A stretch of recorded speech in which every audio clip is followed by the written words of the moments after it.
Hello, everyone, and welcome to our conclusion of Trophy Gold, Hester's Mill. My name is Mike. My pronouns are he, him, and I will be the GM for this little adventure. I am playing with people that I recruited mostly from the Happy Jacks RPG community, and I've got another and also one Gauntleteer. I'm relatively new to the Happy Jacks community myself, but I've been with the Gauntlet for a while. Um, looking forward to this sort of like cross pollinations of my two favorite RPG online communities. A little bit about myself. I've been playing RPGs for a very long time. I started back in 1981 with the Moldv edition of D&D. Played a lot of D&D in the 80s, a lot of GURPS in the 90s. Went back to D&D 3rd edition in the aughts. In the teens, I switched to Pathfinder until I felt crushed by the weight of the rules. In 2015, I switched over to primarily playing a lot of rules light, narrative focused games. A lot of powered by the apocalypse games. It's also when I joined the Gauntlet in about 2017 and started playing, like from the get-go, started playing a game called Trophy that they were publishing in the pages of their monthly gaming magazine Codex. So we're playing an evolution of Trophy. This is Trophy Gold, which is the campaign version rather than Trophy Dark, the original one, which was a horror game. Trophy is by Jesse Ross, and we are playing through the incursion Hester's Mill, which was written by Jason Cordova. Cool, I've talked about myself. Let's go around the table and introduce ourselves. Let's go clockwise as you appear in my gallery view here. So Erica, would you please introduce yourself and your character? My name is Erica. I've been playing for about as long as Mike. I was introduced like 81, 82, something like that with first edition D&D. The demonic statue with the dead lizard men in it on the cover of the player's handbook, that one. And just pick a game, a role-playing game that came out in the 80s. I've probably played it. I did some Palladium, some of the Star Trek FASA, Rollmaster, Space Master, its science fiction version, MERP, the Middle Earth role-playing version of Rollmaster. And then in the 90s, I kind of got into like homebrewing, and so for most of the 90s, my group played my own homebrew system.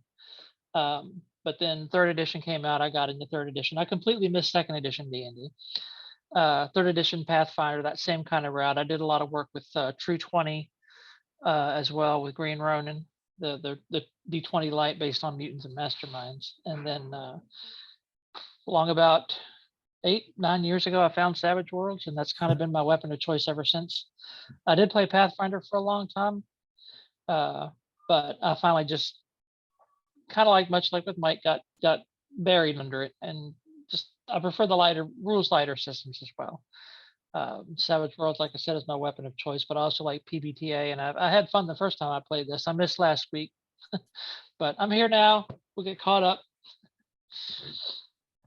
Glad to have you. I do still play Pathfinder, although it's not a game I ever want to GM again. Nah. Okay. My group, the current group I have now is fully sold on Savage Worlds, so we're probably not going to be going back to Pathfinder either. Got it. Ironically, we are playing Pathfinder for Savage Worlds, but so it's Savage Worlds in that setting. Pathfinder, the Paizo had just announced that when I mostly left the Paizo, like the Paizo forums community, and mostly haven't gone back. But yeah, that was kind of like a big thing that was causing a lot of people on the Paizo boards to like scratch their heads. What are they doing? Oh yeah. Well, it's Anywho, cool. Glad to have you. Glad you're back this week. If you like the setting of Galarian and everything that comes with it, then it's a good thing to keep playing in that world with characters that you're familiar with, but that's not the system. Got it. And I don't mean to yuck anybody's yum. It's if you like Pathfinder, that's cool. It's just not for me anymore. That's all I'm saying. Yep. Totally get it. Cool. Thanks, Erica. Glad you're with us again this week. You're welcome. Curt, would you please introduce yourself and your character? I'm Curt. I'll be playing Talia, the Beast Cursed, who hopefully might make it through tonight. We'll see what happens. But I met Mike through the Happy Jacks forum, Discord, not forums, the Discord, which I highly recommend if anybody is looking for a great Discord that is organized. Like I was writing an email to Kimmy about this, to the show, about how I am trying to like take ideas that are on that Discord and put them into other Discords, because it just makes it flow so much better. And it makes it so much more useful as a tool. And I guess I will be singing the bona fides of JackerCon. Hopefully that'll be starting to kind of think about that stuff as we start to get closer into the new year, and talk about, yeah, what that's going to look like. And maybe we can do it twice. I don't know. We'll see. But JackerCon is an online forum of Happy Jacks folks that get together and play. And it's, it started like 12 years ago when we were doing stuff on G+, and it's really cool to see how it's evolved. And yeah, I'm looking forward to it. I also will second or third Savage Worlds. Like I played Pathfinder with my crew of friends that I grew up playing first edition Redbox D&D with for years, and we switched to Pathfinder, and it seems like this arc I think a lot of us are on. And we had a fight that lasted 2.5, almost 3 hours, and I was like, okay, I'm done. That's enough. Like, let's figure out another way. And we switched to Savage Worlds, and it was like 10 minutes. Boom, boom, boom, done, done, done. And it was, everyone still had the same rush from it, and it was, we walked away still feeling like the vibe was still there. It's just makes so much more sense for kind of furthering a story along. So yeah, always will be advocating for Savage Worlds too. Very cool. Mack, would you please introduce yourself? Absolutely. I'm Kevin. I also go by Mack or Mackio. Pronouns are he, him. I'm playing Revel tonight in the conclusion of Hester's Mill. I am a long time, actually, I got in mostly through VTM and Exalted, so D10 systems. And then took a long break from that and then came back with 5th edition. But mostly these days, I'm usually doing Pathfinder for Savage Worlds hacked to Eberron for Savage Worlds. So that has kind of been my jam as of late. And then a couple other smaller things. I'm just dipping my toe into PBTAs and having some fun with Trophy. And that's about where I come into this picture. Awesome, glad to have you. And Cab, would you please introduce yourself? Yeah, I'm Vyrrk. I'm playing Cab tonight, the defrocked priest, like the last 2 weeks. I got my start in actually Dragon Age. The RPG was my first one that I ran, and really had no idea what I was doing. Me and all my friends, we all started together from scratch. They all came to me like, hey, let's play an RPG. And I was like, cool, that sounds great. And they're like, great, you're GMing. And that was kind of my start. So what was that, 6 years ago, I guess? That was how it was. I've maybe played 10 times in my whole life. But I've GM'd a ton. So there you go. That's me. The curse of the forever GM. Very much, except for now I get to play. I just had to make enough online friends to play. There you go. There you go. Yeah, I pretty much these days I kind of GM about half the time and I play about half the time. I think maybe it's 60-40 GM play, but yeah, I'm lucky that I'm lucky that I play a lot these days. Yeah, that was the other thing I was going to say real quick, is that getting the chance to finally play with you, Mike, is like reminding me that I need to commit to the gauntlet. Like get it, because like it's just, I remember like looking at it, I was like, this is a lot. I'm gonna go ahead, and I don't really know anybody, and like just seeing all those games, and I it's a cool community. I want to get it into more. You mentioned I think you mentioned JackerCon on the Happy Jacks Happy Jacks. The Gauntlet also runs an online convention. We generally do it twice a year. It's called Gauntlet Community Open Gaming, or GCOG. The most recent one was back in, I think it was back in September, just this past September. The next one hasn't been scheduled yet, but we're looking at probably March or April. Okay. Cool. And again, that's, online convention, generally run, it's an online convention, generally run, it's 4 days, Thursday through Sunday. But we don't, like I said, we don't have the next one scheduled yet because our the GCOG coordinator of many years has decided that they would like to pass that responsibility on to somebody else, and we're still trying to figure out who that's going to be. Happened a Alrighty lot in the then. last few years. Yeah. Alrighty then. So I volunteer Vyrrk since that seems to happen to him a lot. No, I decline. I decline. Oh, I'm getting sick. anyway, just want to talk briefly about safety at the game table. So this is our third session. We have some safety tools that we've established. Just want to go over them super briefly. We're playing with 3 safety tools. The first is open door, which means all of us are free to come and go as we please. Anyone can call a break at any time. Second tool we're using is called lines and veils, where we have called out some specific subject matters that we either don't want to deal with at all or only want to deal with under certain circumstances. And so I've got a list of those items that are floating on a stick note. So I hopefully will not take my eye off of that. They're also on our info and safety tab on the character keeper we're using. If an item is lined, it will not appear in the game at all. If an item is veiled, it means it won't happen on camera or it won't happen to one of the player characters.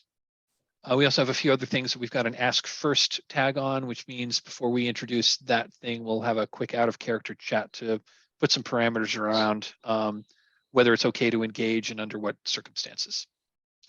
And finally, we're also playing with the X card. You can invoke the X card at any time when something is happening in the game that you find objectionable, that you just, that could be someone's introduced an element that seems off tone or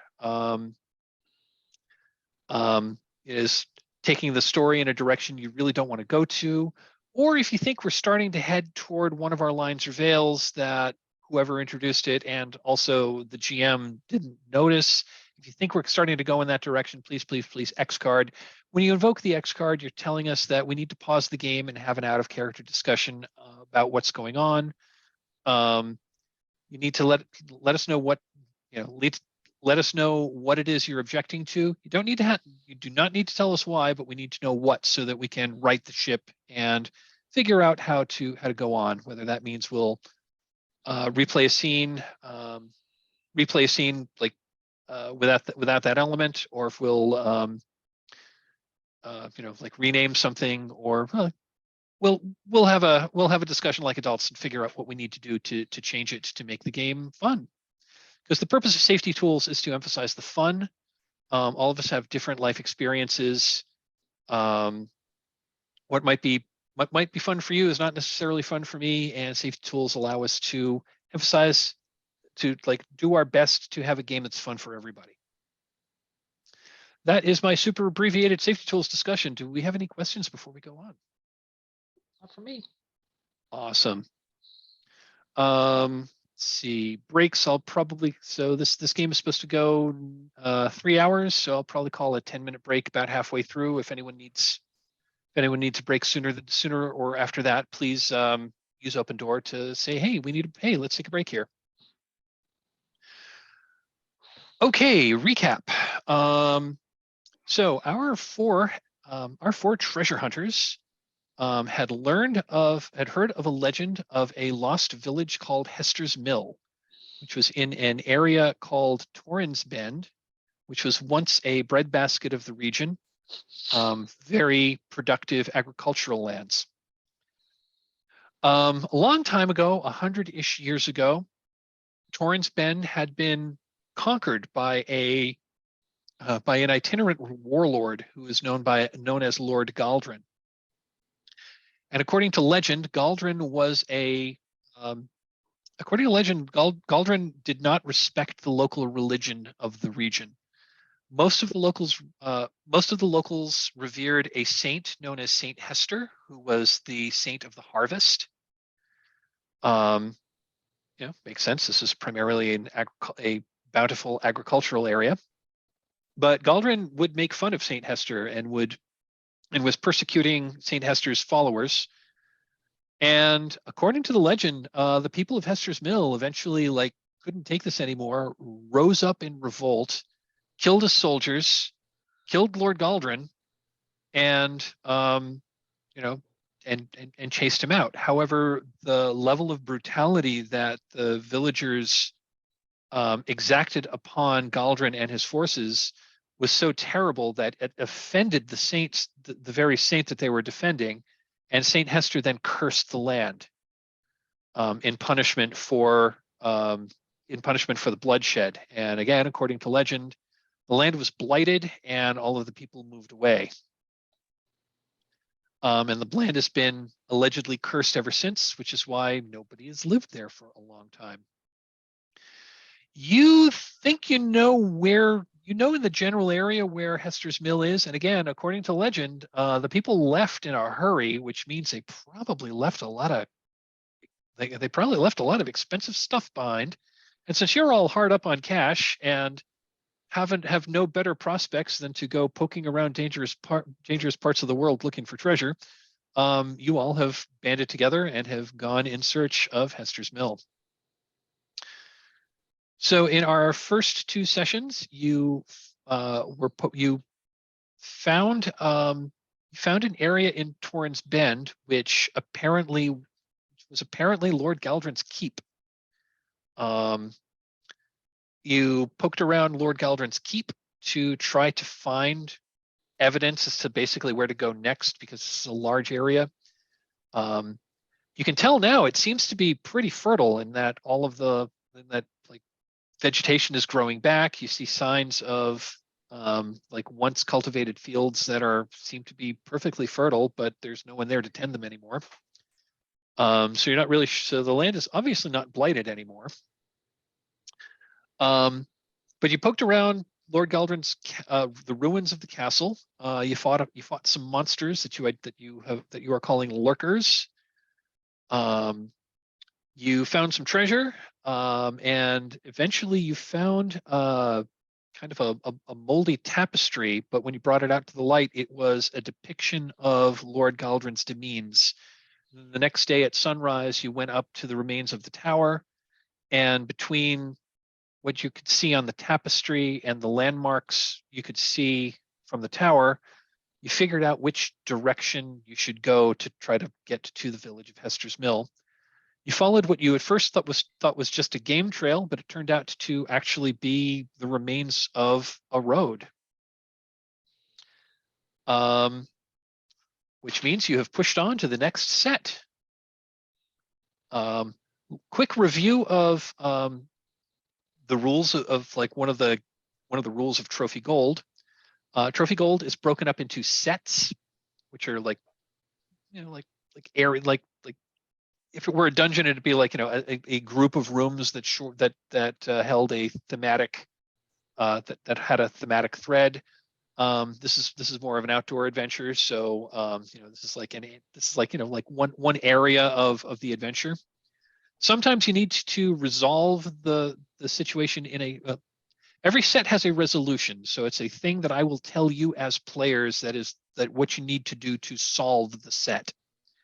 You can solve the set either through standard role playing, like poking around and figure out how to do the thing by doing the thing, or there's a move in the game called the hunt roll, where you will gain hunt tokens, which is the game's meta currency. At any time, you can trade a hunt token that you have earned for a piece of treasure that is worth 1 gold, or all of the players together can pool 3 hunt tokens to just solve the set, and then we'll basically montage the resolution so that you're not exposing yourself to danger. Now, the trade-off there is when you solve a set by poking around doing the thing, you're probably going to encounter treasure. You're probably also going to encounter dangers. When you solve the set by spending hunt tokens, you just solve the set. You're not exposing yourself to the dangers, but you're also probably not going to be finding the treasures. I mean, unless the set goal was find the treasure of X. So you are currently in the second set, which is the road to Hester's Mill. And the goal of this set is to learn the secret history of Hester's Mill.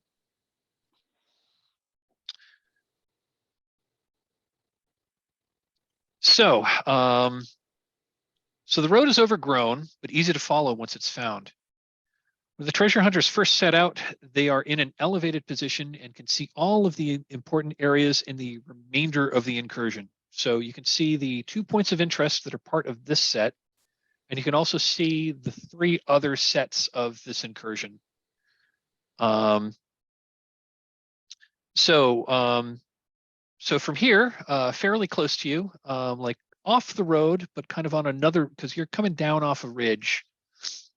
Off the road, kind of along the, kind of like along the ridge, but maybe half a mile away. You see a campsite. Looks like it's a single person that was camping there. Kind of a ragged tent, bedroll campfire. Along the road down into the valley, there's what appears to be a ruined temple that's along the side of the road.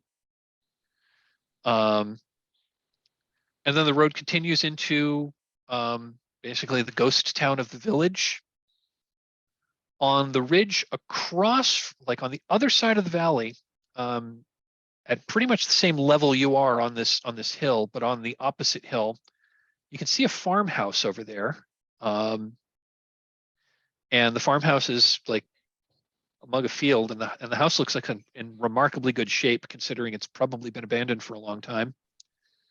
And then off to your right, again on a hill above the town, there is a very large tree from which it sure as heck looks like a gallows tree, because it's a big tree with some like large kind of straight branches, and there are some ropes hanging from the tree. So I'm going to tell you right now, out of character. So the vagrant's campsite and the temple are part of this set. The village, the farmhouse, and the gallows tree are 3 additional sets. Does the camp look recently inhabited, or has it been abandoned for a while? It does look recently inhabited. In fact, there's just a little bit of smoke coming from the campsite. Just before we go any farther, I know this is our finishing game tonight in the story. Is there anywhere that would be best for us to go to make it easy on you as the GM, or should we just go about our business? I'm gonna say you can go about your business. I am in, because this is because this is the third and final session.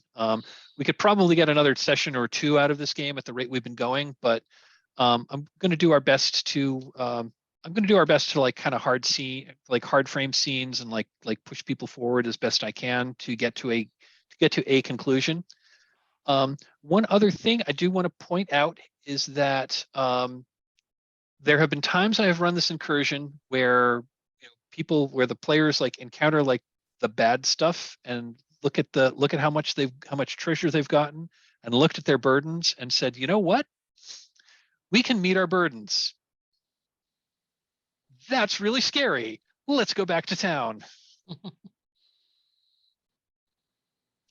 And I've seen people decide like they don't want to engage in like a couple of sets, and like we've got enough treasure. Let's leave. Which is entirely a viable option. Certainly seems like it makes it more plausible to have a season 2. As opposed to just charging headlong into the badness. Yep. This is Trophy Dark is the sister game, which is horror, which pretty much always ends in the character's death, or even if you don't die, you are forever changed and not for the better. Trophy Gold is a game where the characters can continue on and go on to other adventures. And I've seen, I ran I think a 12 session series about a year ago, and 2 of the characters made it all the way through all 12 sessions. So, yeah, so you are standing here at the, you're standing here at the hill. Again, you can see the road that goes down into the valley, which is where the, which is where the town is. I think we There's should the camps. we go to the campsite and see if this person knows anything about what we're looking for, or knows anything about the old village. Seems kind of strange that no one knew about where this place was, and then yet we've come across this campsite. I think caution might be smart on our behalf here, but I agree. Been some time since we have seen snakes.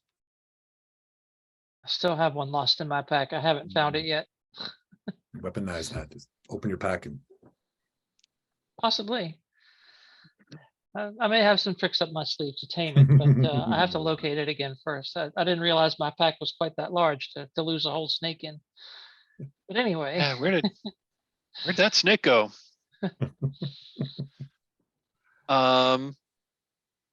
Cool. So, you're gonna cautiously and peaceably approach the camp to see if there's anyone occupying.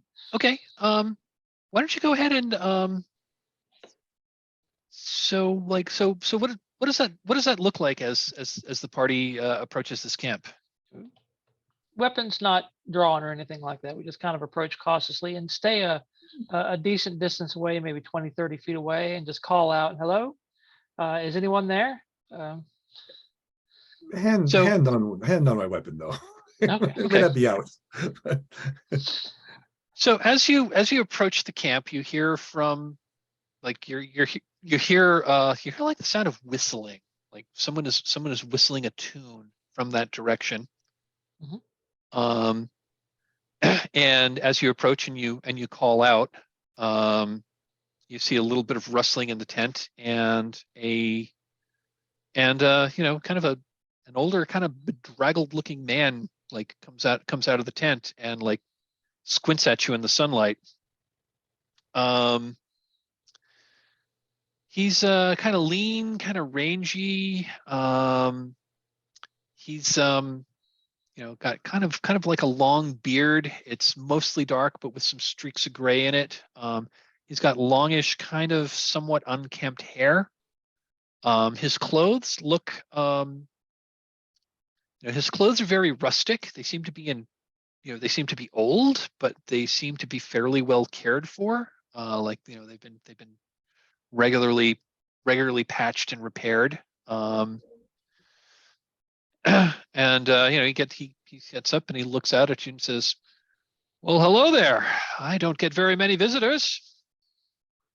I would imagine not in a lost, abandoned village. Yes. You are alone?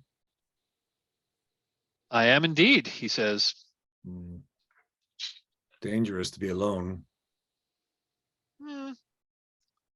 I know how to take care of myself, he says.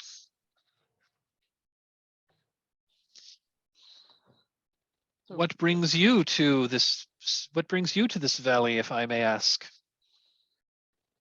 the curiosity of exploration. Treasure. Well, okay, that too. Well, gold does motivate men, that is for sure. I guess we could ask the same question of you. We assumed this whole place was abandoned, so it's strange to come across someone camping out. Well, I'm on a hunt, shall we say. Plenty of snakes about if you're on a snake hunt. Yes, there are indeed. Watch your step around here. If we may We're still ask, about 20 feet apart right now, kind of Yeah. hollering at each other a bit. Yeah. Yeah. I mean, if you wanted to like whisper to each other, he probably couldn't hear you, but you can, Right. you can, I mean, you're outdoors. It's, I'm going to say that weather's pretty nice. It's, it's, blue skies, a fair amount of fair weather clouds. It's sunny. It's, I think we established it is autumn. So, it's, it's a warmish day for autumn. I take a couple more steps forward just to see what he does, and then kind of point down towards the ghost town or the village there. And have you been to this village? You explored it? Oh, many times, many times. Like I said, I'm on a hunt. What are you hunting for? Well,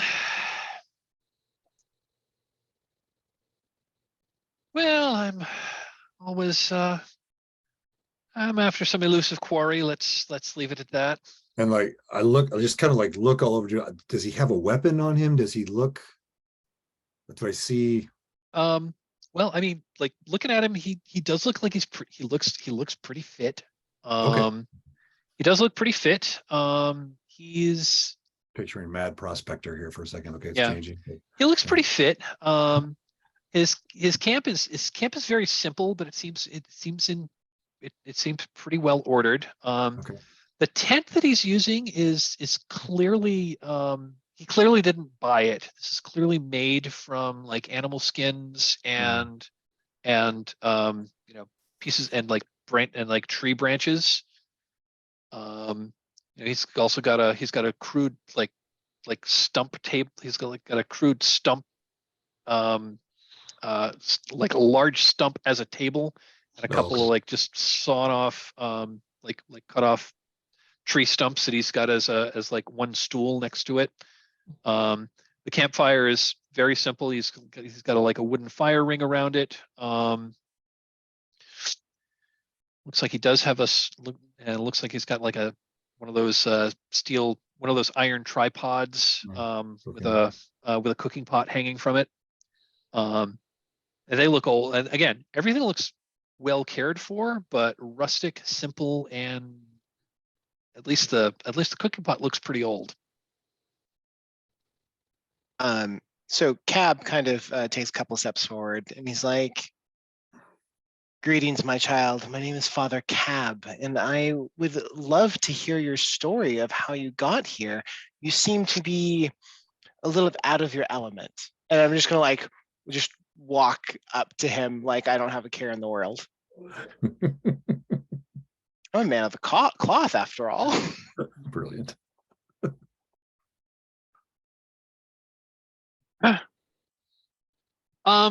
He doesn't seem particularly. I mean, he doesn't seem. I mean, he's clearly wary of you all, but he doesn't. He isn't. He does not seem to make any. He isn't really making any threatening motions, and he doesn't seem to be particularly threatened by Cab approaching. As you do, and as you get a little closer, you do see that he does have a large hunting knife he's got a large hunting knife on his belt in a rather well decorated, like it looks old, but it's a leather sheath that has like some intricate leather working on it. So clearly this was an artisan had definitely spent some time on this particular sheath. And the hilt of the knife looks like it was pretty fine, like it looks like it was finely crafted. But he stands there, he crosses his arms as you approach. Well, I don't really well, let's just say I'm not prepared for you to take my confession, if that's what you're implying. Oh, it's not between you and me. It would be between you and the saints. I just am a conduit. But if that's not what you wish, I understand completely. But I is there anything that maybe we may help you with? Because you seem to be in need. He says, I pretty much have everything I need. This area is, despite its lack of people, this area is fairly productive. There's plenty of game. Plenty of game to be found around here. That's what I've been subsisting on. But what I've been hunting is elusive. Let's leave it at that. And Talia will like kind of look between Cab and the guy. And have we got a name?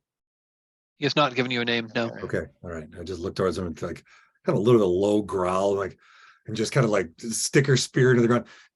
What are the things in the village that we should worry about? We are here for treasure. Treasure, you say, and he pauses a moment and like locks eyes with Talia, and he smiles and says, Oh, good. he locks eyes with Talia and smiles and says, "Ah, I see you are a kindred spirit, another child of the hunt." Yes, I think. And you can, and Talia, there's no roll needed. You can Yeah. tell he's beast bitten. Okay. Interesting. He's in human form now, but you can. Right. I don't need a roll here. You can just Right. tell he's beast bitten. Yeah. Um, yes. And another thing, again, I don't think I need a roll here. I think I'm just going to tell you because Yeah. this is interesting.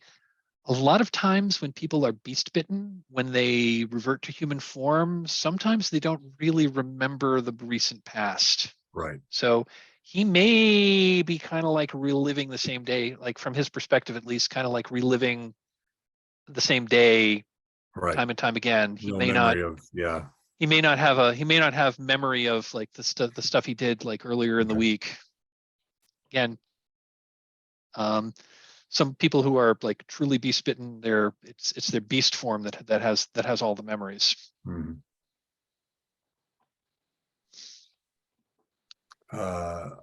I sense about you a sense of the wild that I am trying to keep at bay, and I hope that by finding more treasure, I can purchase more of this delicious concoction that the priest gave me. Well, I would warn you, you might wish to stay away from the village. What I hunt is there, and it is very dangerous.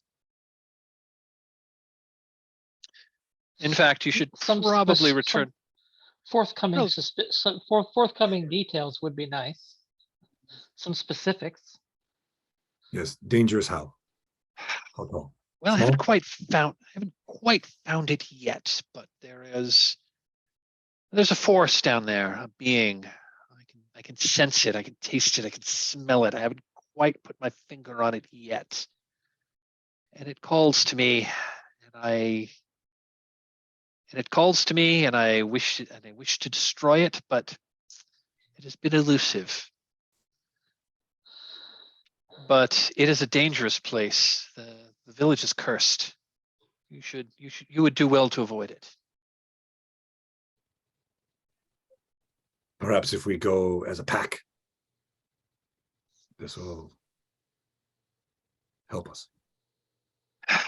He sighs. He says, I'm more of a lone wolf these days, shall we say. And there's just a fine. Like, just try past. Like, just completely shuts him down. I think Cap's going to be like, well, thank you, my son, for all of your help. May I please bless you before I leave? What is your name, so I can make sure I give you the blessing of Hester herself? Oh, Hester doesn't. I'm sure Hester doesn't want to bless me. You'd be surprised.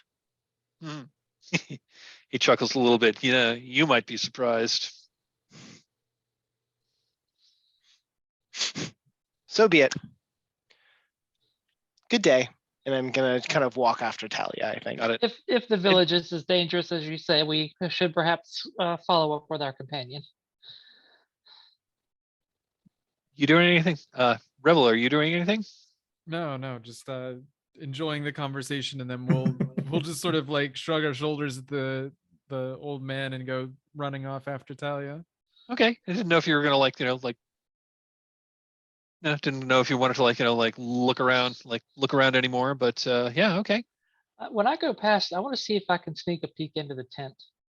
Oh, okay. Are you trying to do this surreptitiously or? Yeah, just kind of. That was going to be my thing too. If someone Oh, didn't yeah. else just poke their heads in. Be a little nosy. I don't think we need, I don't think we need a roll here. I think, Okay. I think even if he, I think even if he, if you're just looking, I don't think he's going to react particularly badly. Just, I'm kind of thinking that if he's been hanging out here, going into the town frequently, he might have some of the treasure we're looking for. Mhm.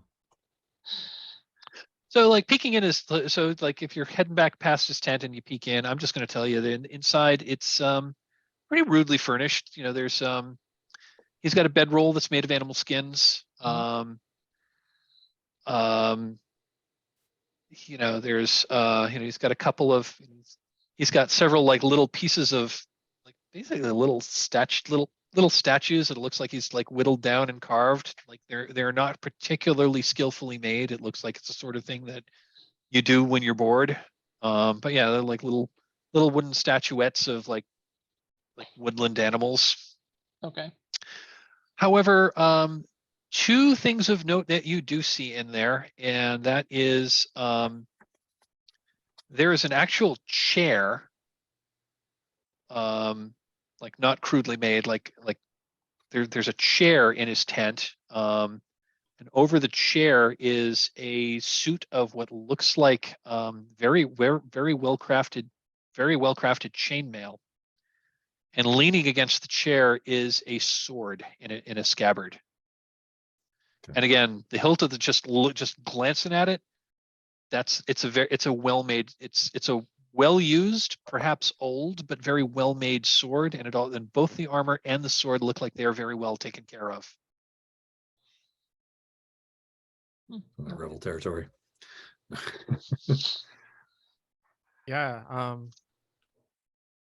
I mean, if that's something that I could see while going past, then I would certainly be interested in, trying to glean the make, but I'm not going to go busting into his tent to get a closer look.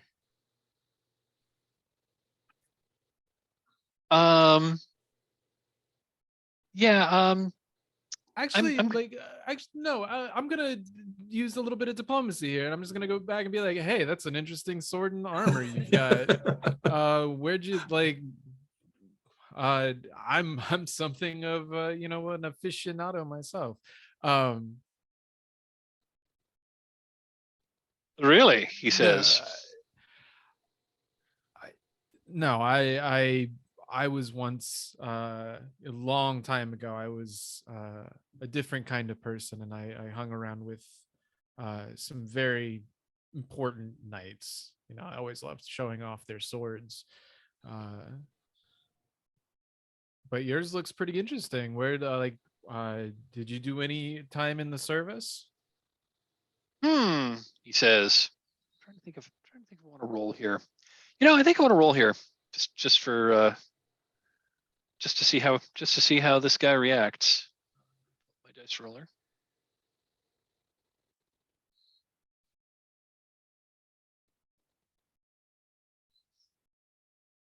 Okay. Let's have a roll here. So what are you trying to do basically to get this guy to? So the set is to find out the secret history of Hester's mill. I want to see if the sword or the armor. I just want to ask him some questions, look into, see if I recognize any of the symbols, and try and piece together if he has something to do with this history, or if the swords and the armor aren't his, if they might have possibly come from loot inside the village, if there is something there that might, give us some clues as to the secret history of Hester's mill. Okay. So are you just trying to get him to talk? Are you like offering to like do some friendly sparring? What are you what's your approach here? My assumption is that the sword and armor are his, so just pony up to him, do war stories. Okay. Okay, so you're basically so your goal is to get this guy to like tell a story. Yeah. Cool. So I guess the next question is this is going to be a risk roll. So the next question is to set stakes. So what could go wrong here? I think an obvious thing that could go wrong here is that he gets offended by your line of questioning. or is offended by you like eyeing his stuff and After we said we're treasure hunters. Right. exactly, and is going to like shut down, or like depending on how badly it goes, like it will attempt to chase you off.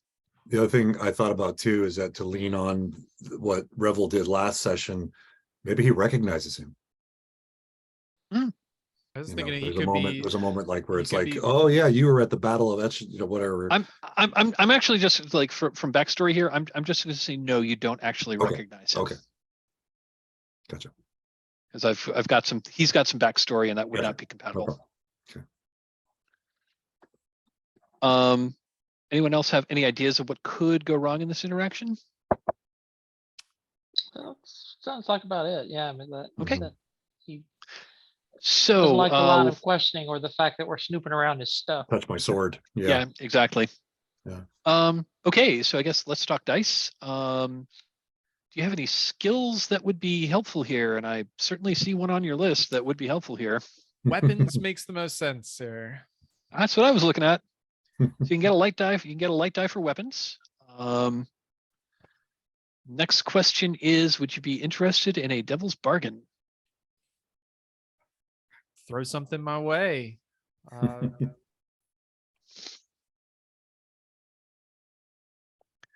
No matter what.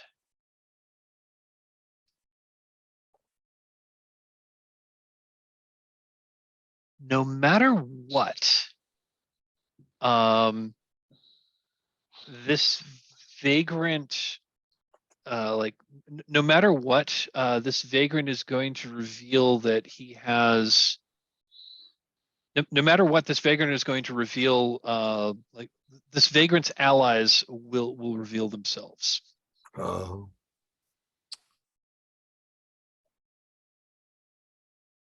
That's a good one. All right. What about like no matter what, Revel will reveal something about himself that he doesn't want to.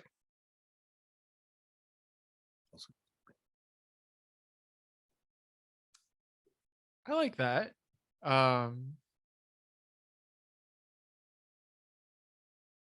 Yeah, Revel will reveal a bit more information than he wants to and wants to let on. Yeah, that would be a cool devil's bargain. But it's got to be good information. Something juicy. I was going to say, it needs to be it needs to be like basically it needs to be new. Devil's bargains need to basically add a new narrative element to the story. Mhm. I'd say that he reveals like the detail about being gayest and being a dark rider for a while. Cool. Okay, if that's and I don't anyone know if have he a- would react poorly to that. okay. But- So no matter what that is a possible devil's bargain. No matter what you're going to reveal your, like, regardless of what he tells you, you're going to reveal your history. Mhm. But I like the one with his allies coming and revealing himself, because that'll introduce a new narrative element. So I think I'll go ahead and accept that devil's bargain. Okay. I'm not going to. This is not inherently dangerous, so I'm not going to require a dark die. So it looks like we're going to do a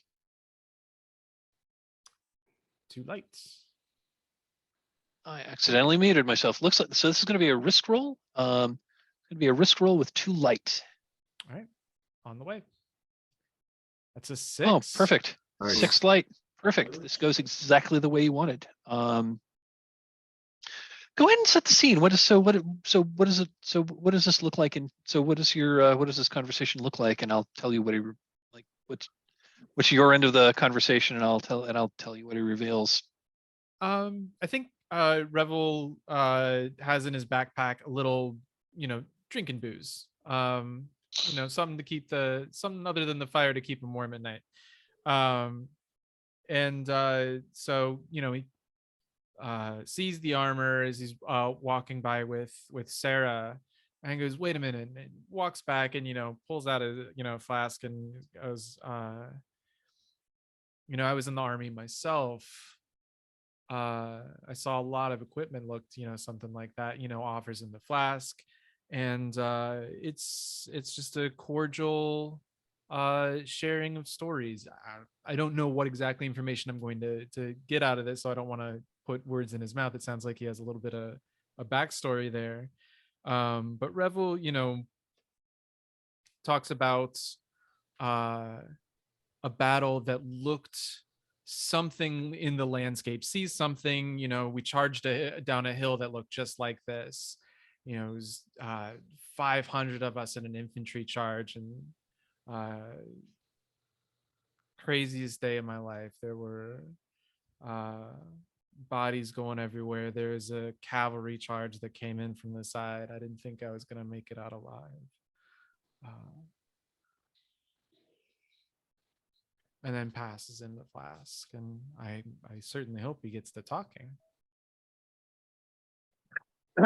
So yeah, and I assume part of your story, in order to try to get information from about this guy's sword, if that was your if that was what you're trying to do, to like get a better look at it, you tell about your sword as well, and so yeah, he goes into his tent and he engages and like tells you, says, oh, well, I can tell you are a military man. I've certainly had military experience myself. It seems a lifetime ago, maybe more than a lifetime ago, but I was once a commander of a military unit. And he goes inside and says, this is, and this sword, and he pulls out his sword to show it. And again, the sword is old. The sword is you can just tell the sword is of a style that was, the sword was of a style that was crafted, maybe 100, 150 years ago. But it's in really fine shape. Again, it looks old. It looks very well used, but also very well maintained. Talia, while you're there watching it, I'm going to tell you one other piece of information. There is a sigil on the pommel of this guy's sword. Mhm. It's a stylized letter G, and it's the same stylized letter G that's on that signet ring you found. And he says, and I'm just like, the way we would see this, we look at Talia and we look at you seeing, like, Mhm. you looking at the sword as this guy is showing his sword to Revel, and then you reach into your pocket and you like look at the ring and you look at the sword. Yeah, I just look down at him. And game story wise, how long ago was Galdrin there? How many years ago? About 100 years ago. Okay. Is that out of the realm of possibility for the lifespan of a beast bit? Beast bitten usually have more or less a normal human lifespan. Okay. So, I mean, if this was Lord Galdrin, he'd have to be 125, 130 years old. So, and he sure doesn't look that old. Grandson, maybe, if it's a relative. Or there could be something. Or there could be Lands. something more going. Could be something more going on. Sure. And so Galdrin, yeah. So the guy says, and he's saying, yes, I was once a commander of a, well, to be honest, I was the commander of a small army for a while, and as he's talking, he gets this like far away look on his face and says, and I led my army into this region, and we ruled for some time. And I was a terrible ruler. I was terrible. I was young. I was impetuous, and I made fun of the locals, and things did not end well. They did not end well indeed.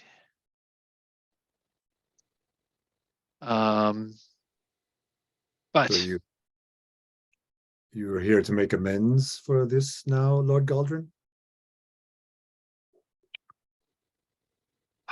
Well, And like I have the ring on my hand, like on my finger, like just looking across at it. Make amends, perhaps, perhaps. Things get a little fuzzy. It's been things get a little fuzzy from time to time, but I'm compelled to stay here. There's something keeping me here, and there's something that I'm hunting, and I can't quite put my finger on it. It's elusive. I'm not entirely sure what it is, but I know it's down there, and I know it's dangerous, and I know it wants. I know it seeks my demise, and I seek its demise, but I'm not exactly sure what it is. But whatever it was is what empowered the people to rise up against me. Now that I've thought about it, I understand why they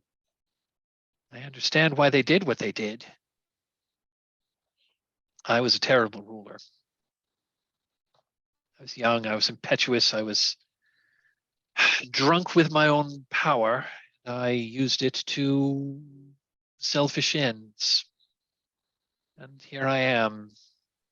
I don't know how many years later. The years of I've lost count of the years.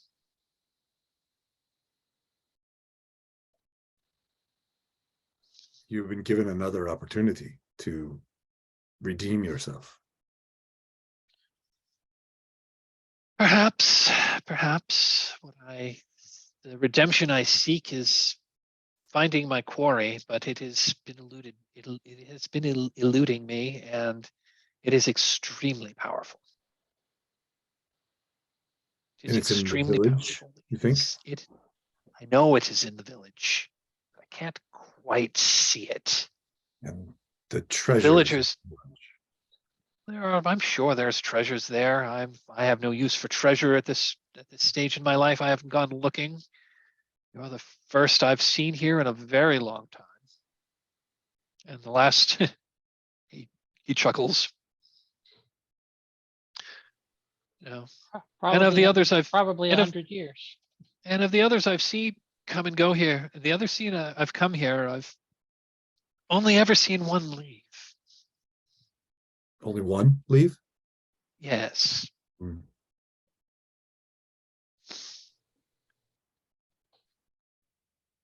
I hope you don't meet the same fate as the other travelers that have come to Hester's Mill. Because that would be a shame. You seem to have your lives ahead of you. And again, like she's just still kind of like stepping slowly away from the whole camp and like, will turn. I offer one more time to join our pack. Perhaps together we can destroy this thing and then the treasure is ours.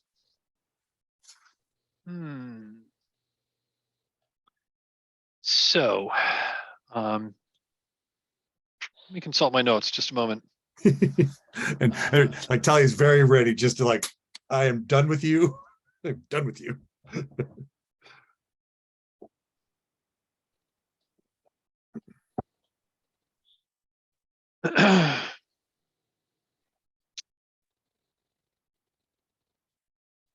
Yes, well, I do most of my hunting at night, and frankly, you would probably best not be around me at night. I warn you that if I encounter you at night, I will likely not remember you, and I see the world through a red veil at night. I know what you are speaking of.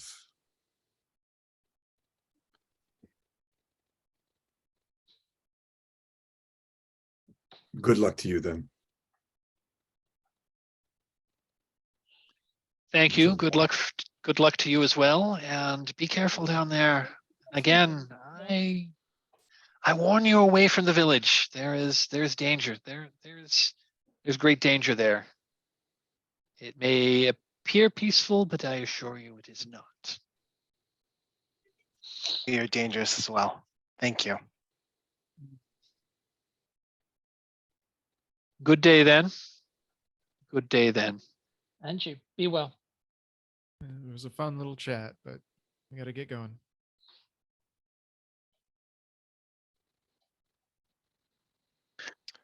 As, So I'm, as as you, I'm walking away, one thing I did want to try to do was survey the grounds to see if I see tracks that are not made by boot prints and all that. Get an you do, assessment. you see, you do, you're like, I'm just gonna, no roll is Sure. needed. Yeah. Yeah, you do see some, yes, you do see, you do see tracks. You see tracks of, you see wolf tracks.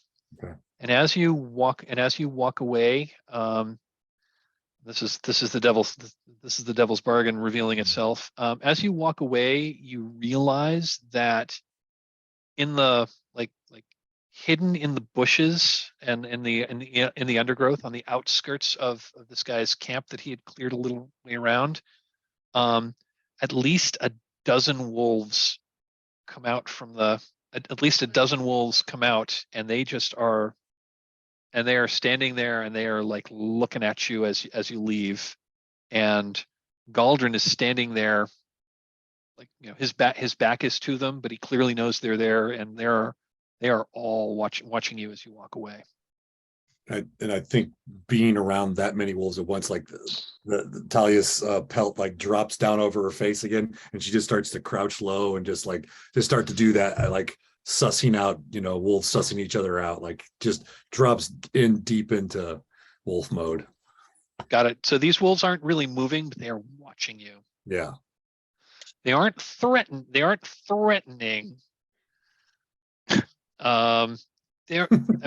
actively they aren't like menacing you, but just their Right. presence and Just the the way they're presence looking of a at you, dozen they're like, wolves is a bit yeah, of a threat. they're like, if you want to mess with us, we're really going to Mhm. mess with you. Right. Caution, Talia. Now's not the time. Lone wolf my ass. Mm.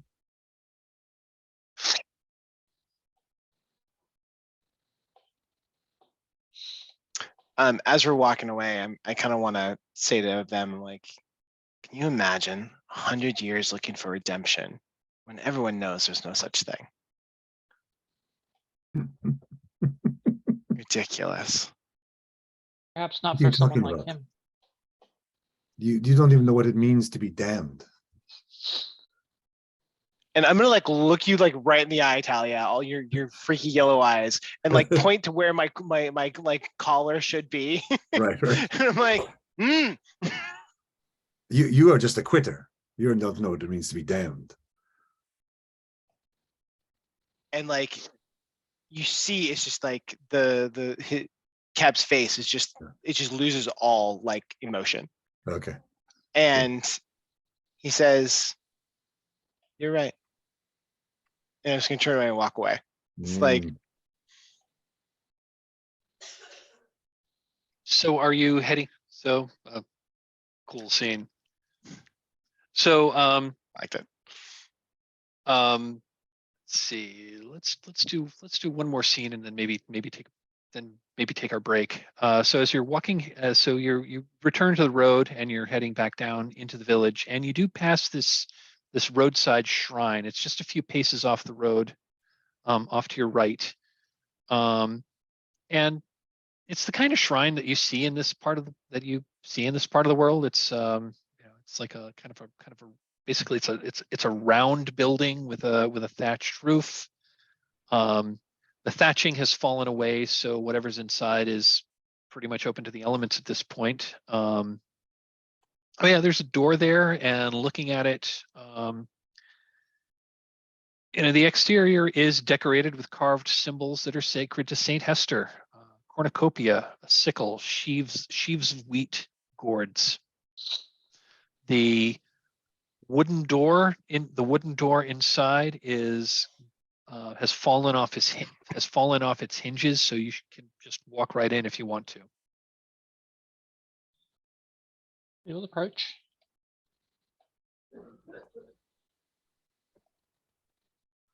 Just kind of peer in cautiously.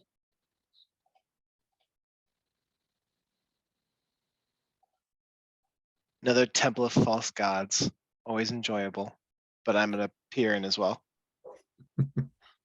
So looking inside, there's it still has some of the roof. So much of the roof is fallen in, but there's still some. In the center of the so like in the center of this like in the center of this shrine is a carved stone statue of Saint Hester. It's a woman who is she's depicted as kind of a stern-faced woman dressed in robes. Her arms are crossed in front of her. She holds a sickle in one hand and a cornucopia in the other. Depicted as Saint Hester is traditionally depicted. There are a half dozen prayer plinths arranged in a semicircle in front of the statue.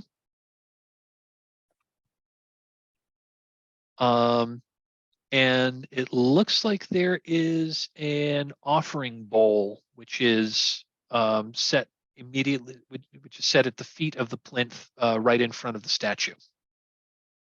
We saw another one of these, but they'd put a sword in her hands, right? Like kind of like the other one you saw was of a man, and Okay. now that you're thinking about it, that statue sure looked like the guy you were just talking to. okay. I saw the and- other one inside the chapel. Okay. Oh, that's right. That You did was, see the her. you did see Yeah. the other one. You did see the other one inside the chapel. That is true. Kind of sick. Yeah. It was like it was like a mockery of, and that Right. one was also a mockery of Saint Hester. Oh, I'm sorry. Yes, I had forgotten about that. Yes, you had found another statue of Saint Hester that had been rudely defaced. And at first glance, this one appears to be intact. So This one is fully intact, or at least it appears to be intact. Okay. This one has Odd not that been the- defaced. Odd that the war didn't come here. That this would be so completely unharmed. It had been built after the war. I don't know. I mean, you can go in and start poking around and Yeah, that is an interesting mystery. That the statue so far away in that well that we found earlier had been defaced, but this one not, when it's so close to Hester's Mill.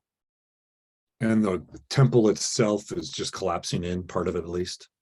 yeah, it's I'm Kind of imagining like yeah, via time, or it actually has been damaged. it looks like time. Okay.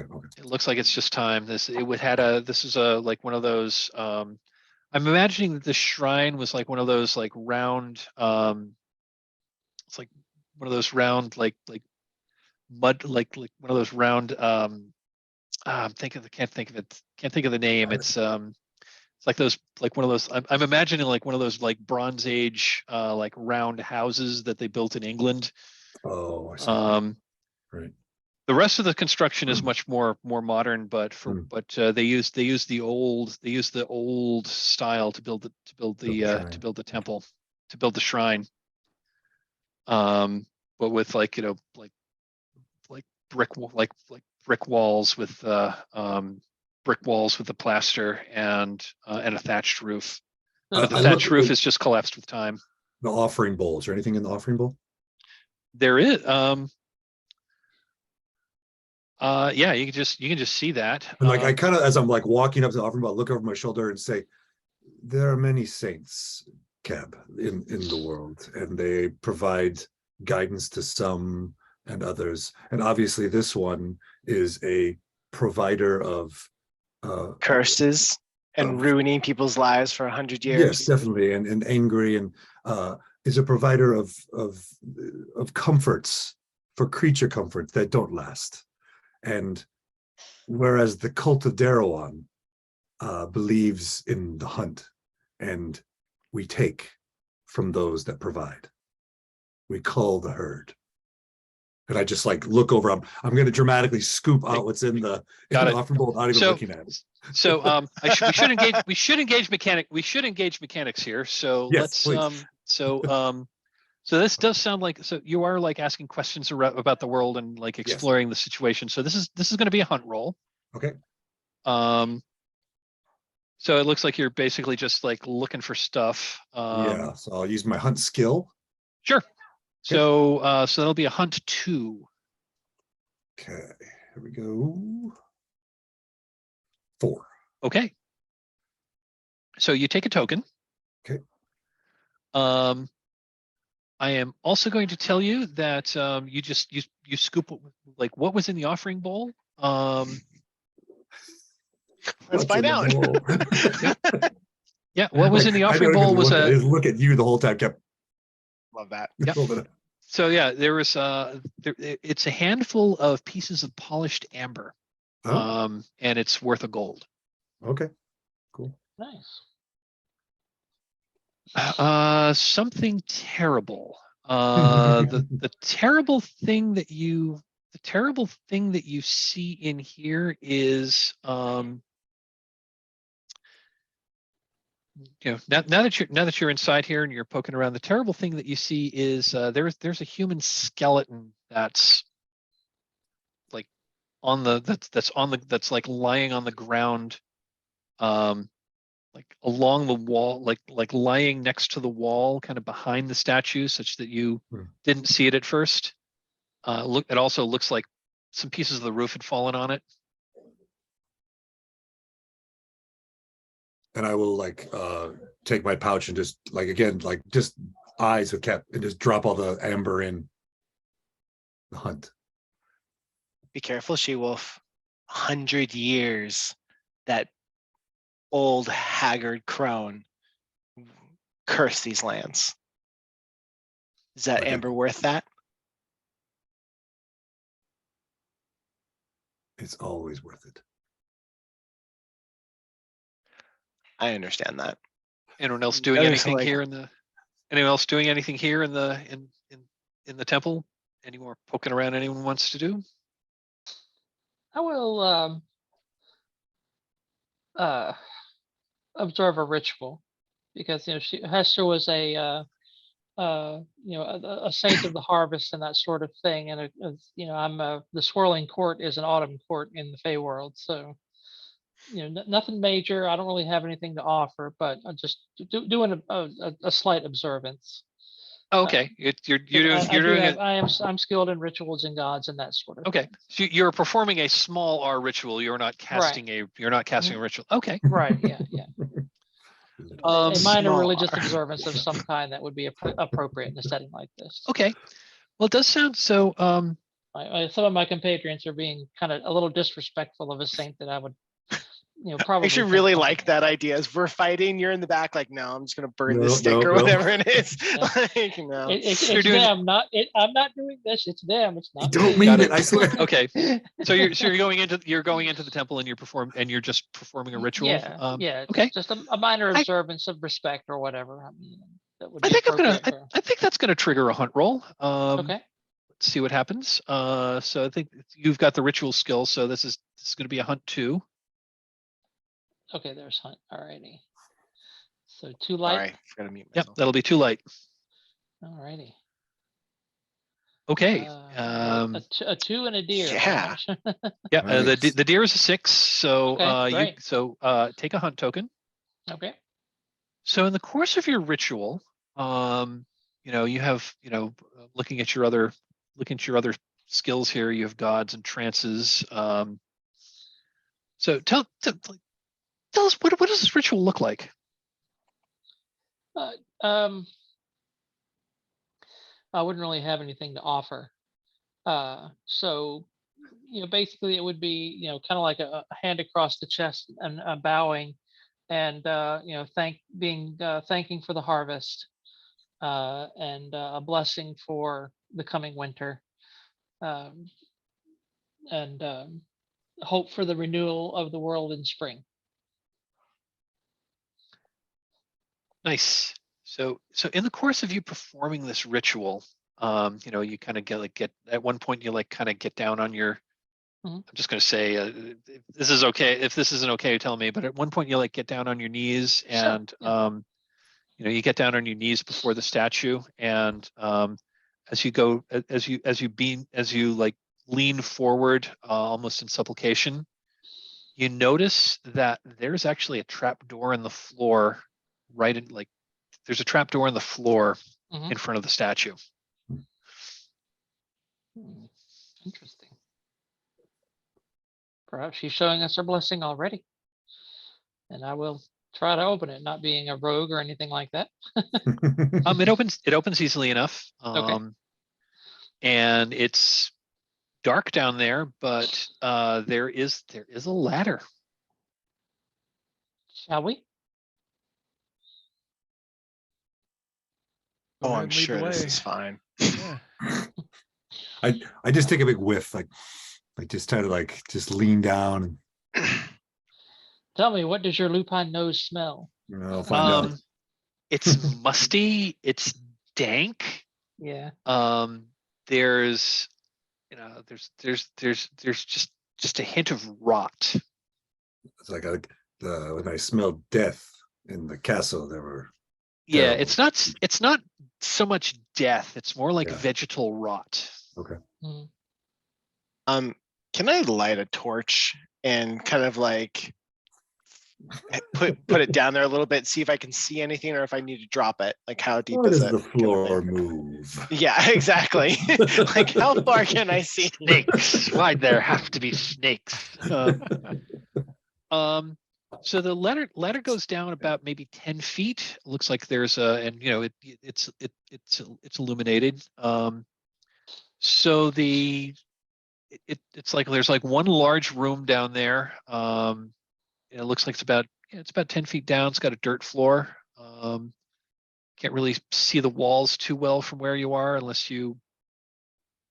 I mean, if you want to like get down on your hands and knees and like, stick your head down there and look around, or you can start climbing down the ladder. Yeah, it goes down about 10 feet to a dirt floor. I'm gonna put a big smile on my face and look at Revel and be like, So just doing the same thing. I was gonna be like, Yep. All right. Oh, Well, snakes, very dangerous. You go first. all right. Does Hand this over the not show torch to and- either of you that sometimes the gods answer prayers? Mm. Maybe we'll find what we're looking for down there. Yep. Sometimes gods answer prayers and sometimes I do. I'll go ahead and take the torch and head on down. Yeah. I knew I liked him.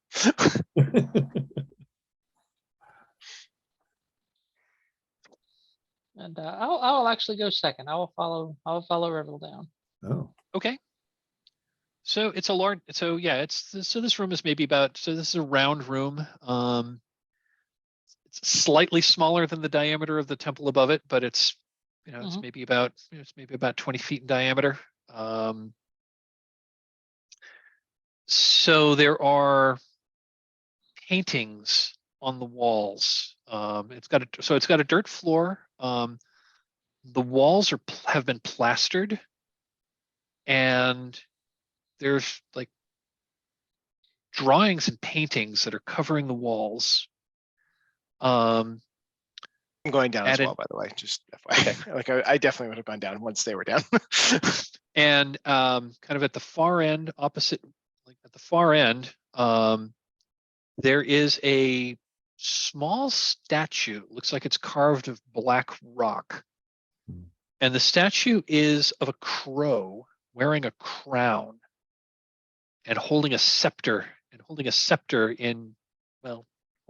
its wing. There are like more than a dozen kind of like half burnt red candles that are kind of near the statue. They don't seem to be in any particular pattern. On the floor the floor has been painted a number of like arcane sigils that have been scrawled on the floor in charcoal. So it feels like Sarah territory. Okay. What do you do? I will approach and examine them. Okay. See what I can learn from them. Am I familiar with the raven, the crowned raven, or any of the symbols? Or why don't you go ahead and do a hunt roll? I think basically like from here, like nearly all of your skills would apply, but Yep. Another two. Another 2 hunt. yes. Nice. Dang, Sarah can roll. Mhm. Nice. I guess that's a 4 and a 5. I can't see the whole dice. That's 4 to 5. Okay. Nice. Okay. Erica, to scroll down, if you hit the rolls button on the top right, the left panel Mhm. goes away, and then you can finally scroll. So then you can scroll down. Yeah, I've done that, but I can only see like the top half of the dice. Even Oh, without, weird. even with rolls moved out of the way, I'm not sure why that would be. I know the developer of this page is constantly tinkering with it. So Okay. I mean, I could Anyway. read what it was. I could figure out what it was, so we're good. okay, but yeah, we got 5 light on your hunt roll. So take a token. Okay. And pardon me, what do the tokens do again? I'm sorry. Oh, okay. So at any time you can trade. At any time you can trade in a token to declare that you found a piece of treasure worth 1 gold. Okay. At any time. You can also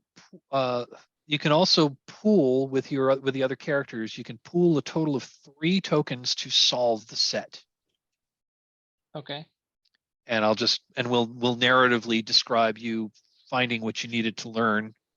Finding what you needed to learn here. So, so you got a 5. So you found the token, and I'm just going to say that. So these sigils that are scrawled before this crow statue, they are demonic. They are they are profane symbols that are associated with like demons. Okay.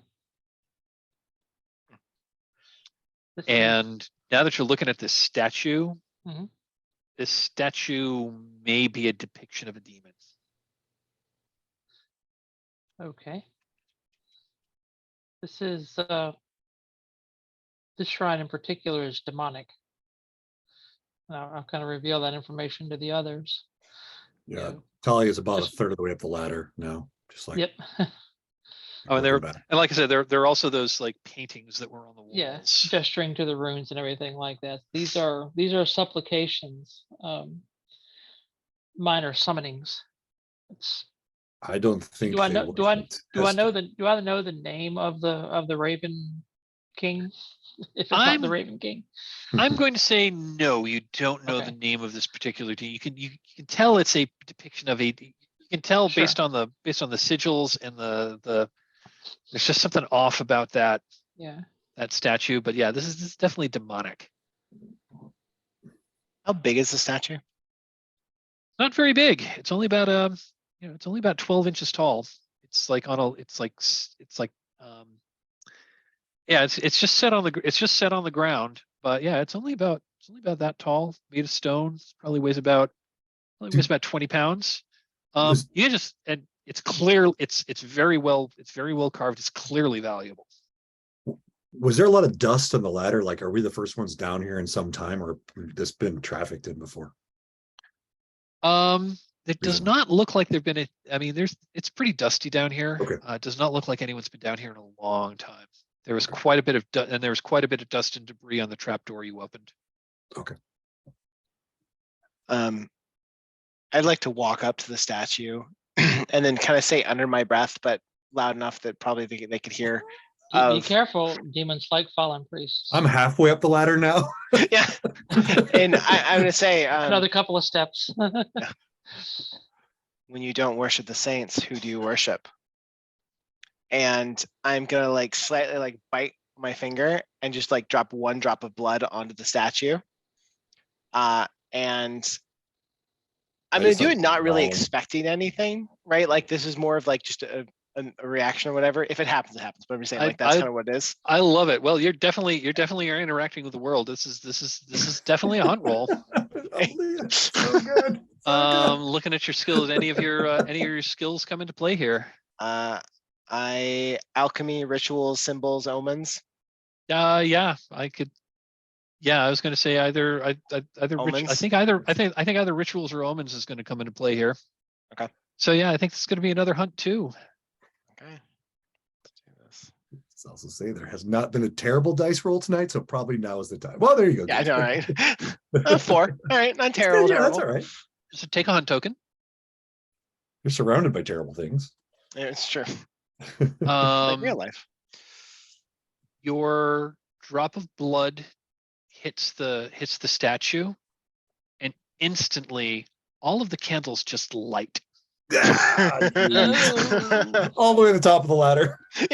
Italian's gone.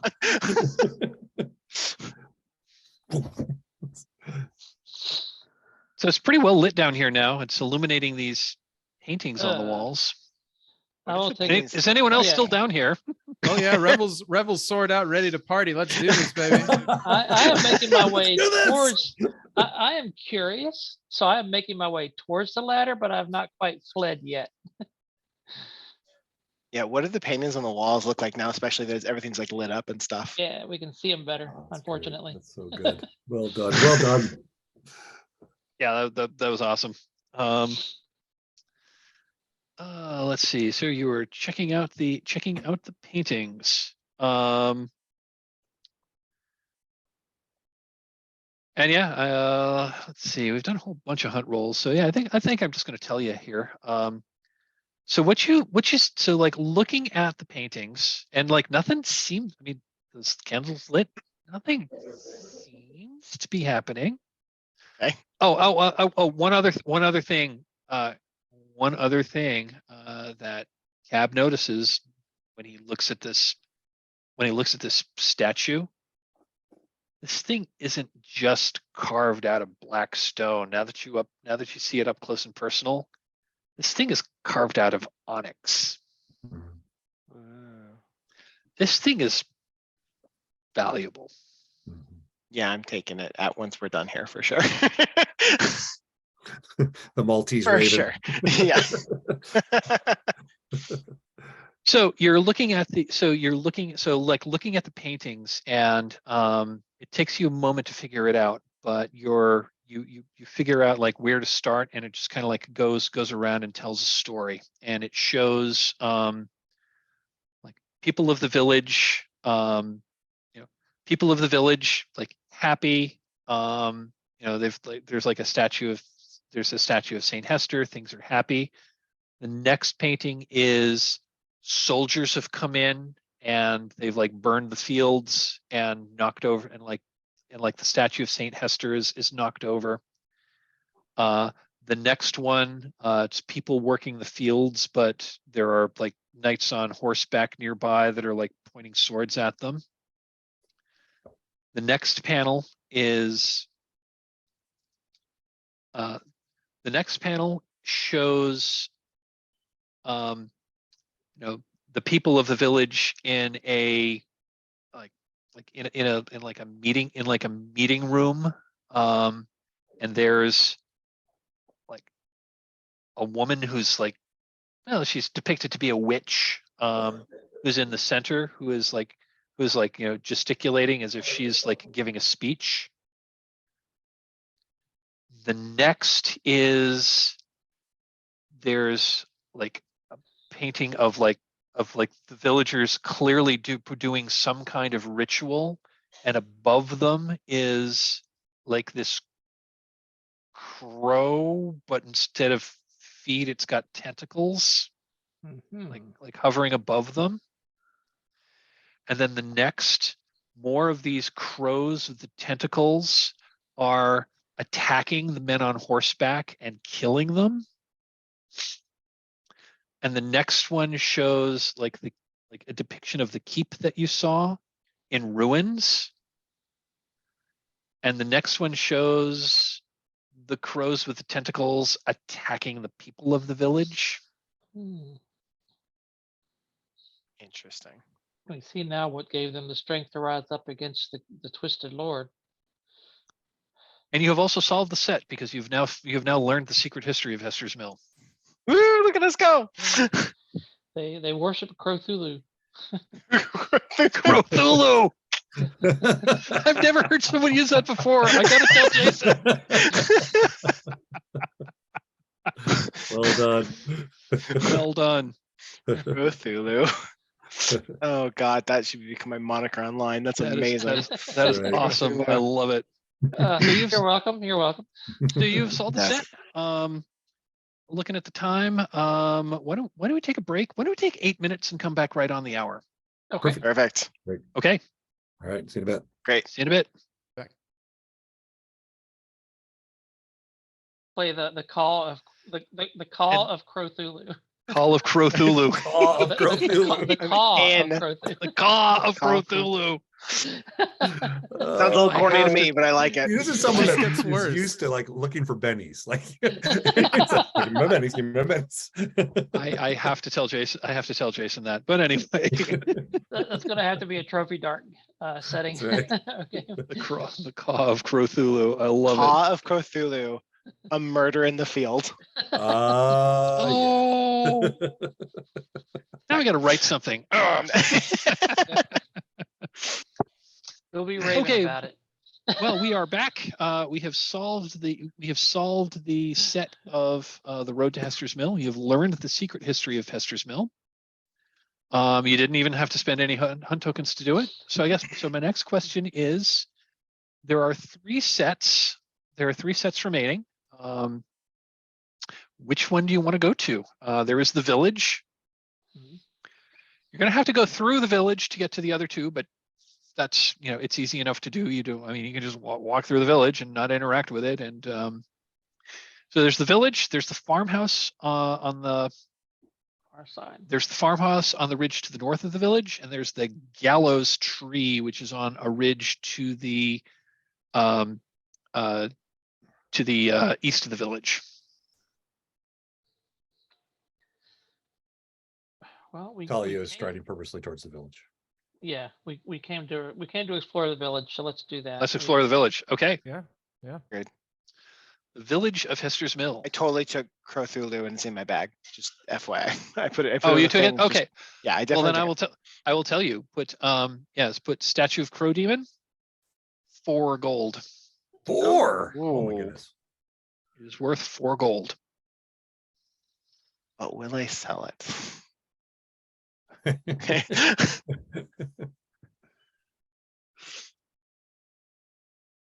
And of course, a statue of the statue of a demon could certainly not have any other effects at all. Of course that not, would- it's just, That would be silly. just a statue, right? Yeah, Right, so exactly. Gods don't exist, so demons don't exist, right? Paperweight. It'll be fine. So you walk into the village. There's actually very little standing. There's an odd cottage or 2 standing around. There's a half-crumbled well, a decaying stable. The only building left fully intact from the village's heyday is the mill itself, which is kind of in the center of town. It's a large 2-story building, and clearly it was a windmill, although none of the vanes remain.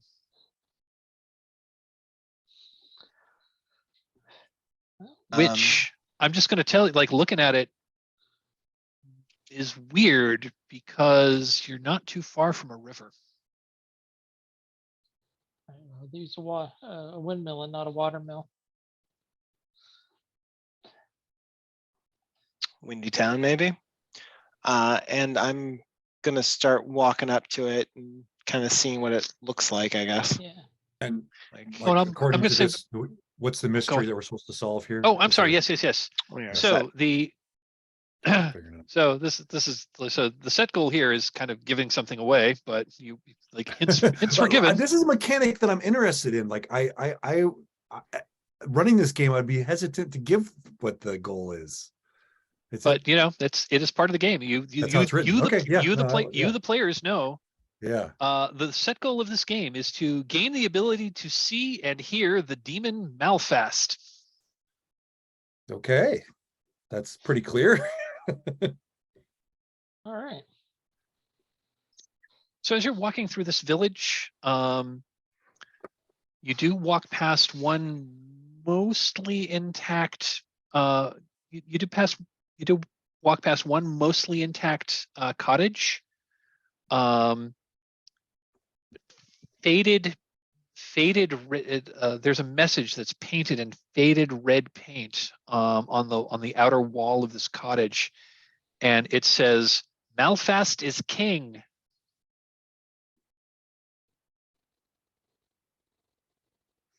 Does it None of look us like had it's ever been heard that there? before. Oh, Sorry. You've never heard. You've Sorry, Eric. none of, I'm just gonna tell you. None of you have ever heard the name Malfast, although yeah. it sounds pretty demonic. Mhm. Does this look recently painted or has it been there? It's been here a long time, years Okay. likely. Maybe not 100 years, but Maybe not 100 not- years, but it's been here a long time. I want to check out that house. You're gonna check out that cottage, okay? Yeah. And I would like to spend one of my tokens to start gathering up some gold. Okay, I don't have any yet. okay.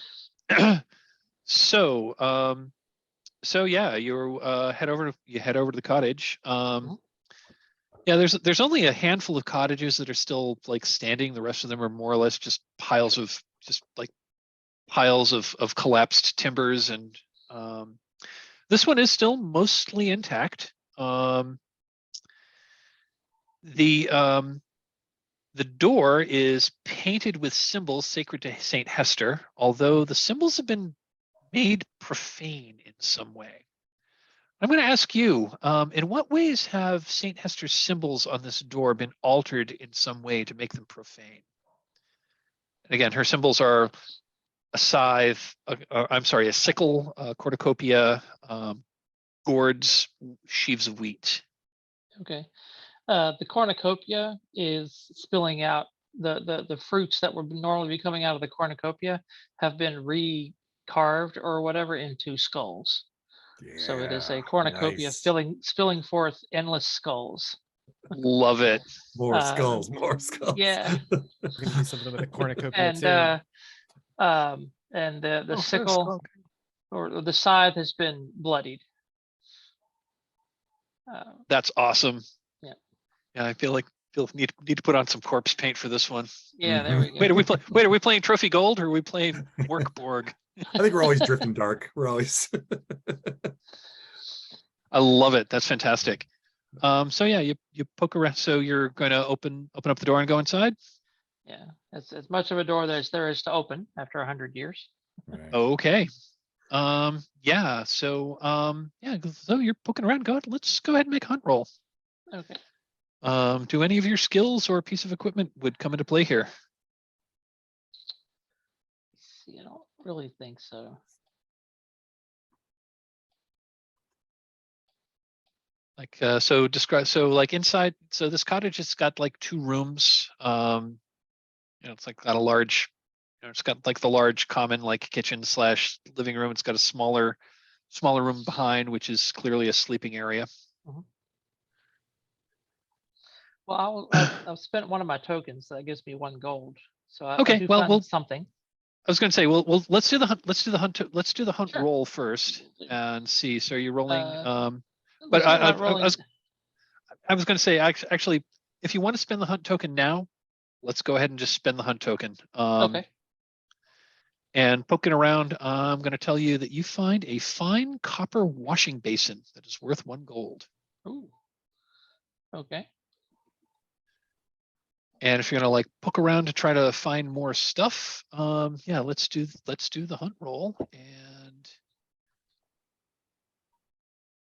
if you don't have any skills or equipment that you're really using to help you here, that's just going to be 1 die. But you really want to try to get that 2nd die if you can, because rolling a 1 means you lose all of your accumulated hunt tokens. Oh no. I know that. Well, let me see what I've got here. And remember, if you want to like declare that you have something in your back, if you want to root around your backpack and Well, I have guide. I can conjure a golden thread. ooh, And I have my guide ritual.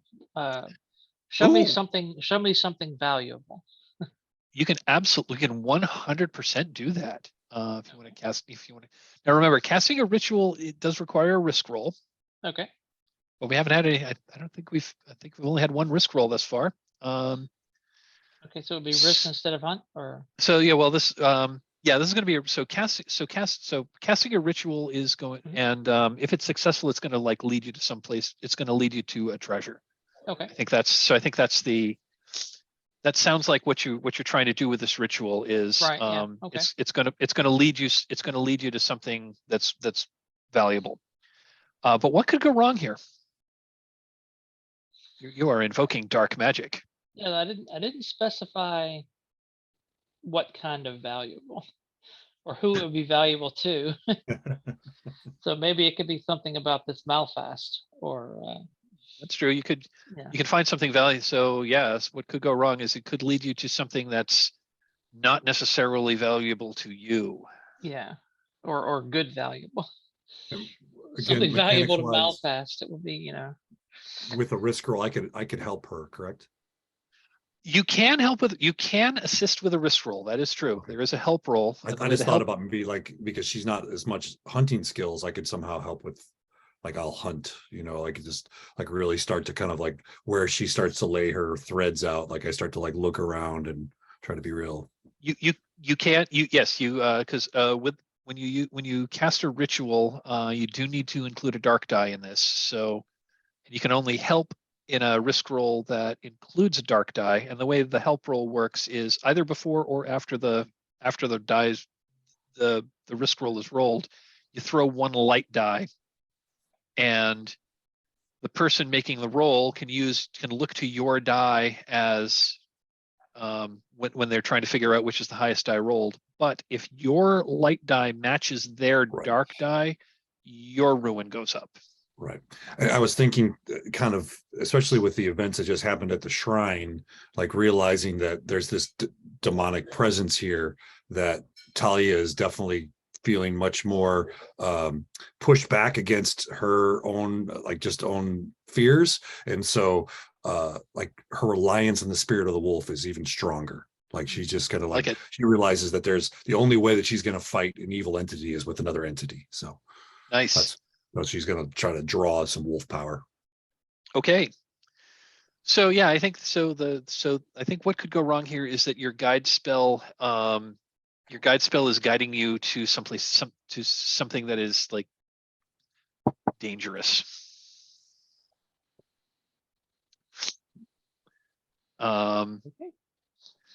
So I guess my next question is, are you and you clearly have and you have the ritual skills, so you gain a light die for that. You must include a dark die.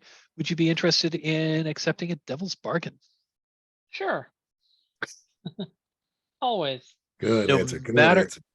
No matter what, you attract the attention of a servant of Malfast. Okay. I'll roll it. Okay. Does anyone Yeah. else have another devil's bargain they want to throw on the table? Not better than that one. That was literally what I was going to say. Like, Okay. I was saying exactly that. Okay. Most obvious. Yep. So we've got risk 2 dark, 2 light, 1 dark. Light, 1 dark. Okay. Horrible scene of you like following this golden thread. Just 2 5s and a 4. Okay, Nice. 5 4 light. dark. Okay, 5 light. So that is But you were 4 ruin already, right? doesn't matter. 5 the 5 is high, so that's what we're looking at. Okay, good. So the ruin dice, if it matches your ruin, doesn't make your ruin go up? Only if it's the highest? Only if it is highest. Oh, Only if it is rad. highest. Okay. Cool. Good to Yep. know. Yep. So like if you get 6 dark, it's a full success, but your ruin goes up. Got it. But 5 is light, so let's continue to engage the rules. So the complication here is so you conjure this thread, and it is guiding you to it's like guiding you into the back room, and whatever it's guiding you to is like under like a really is like under a piece of like the collapsed walls. So in order to get whatever's under there, you're going to have to like dig through this. So that's a complication. Now, here's one more dice mechanic that we haven't actually engaged yet. If you want to, since a dark die was not the high die rolled, you may add a dark die and attempt to re-roll, hoping that one of the dice come up a 6, so that you don't have to deal with this complication. Well, we're already encountering the servant of Malfast. That is true. So it could get worse if I do the reroll, right?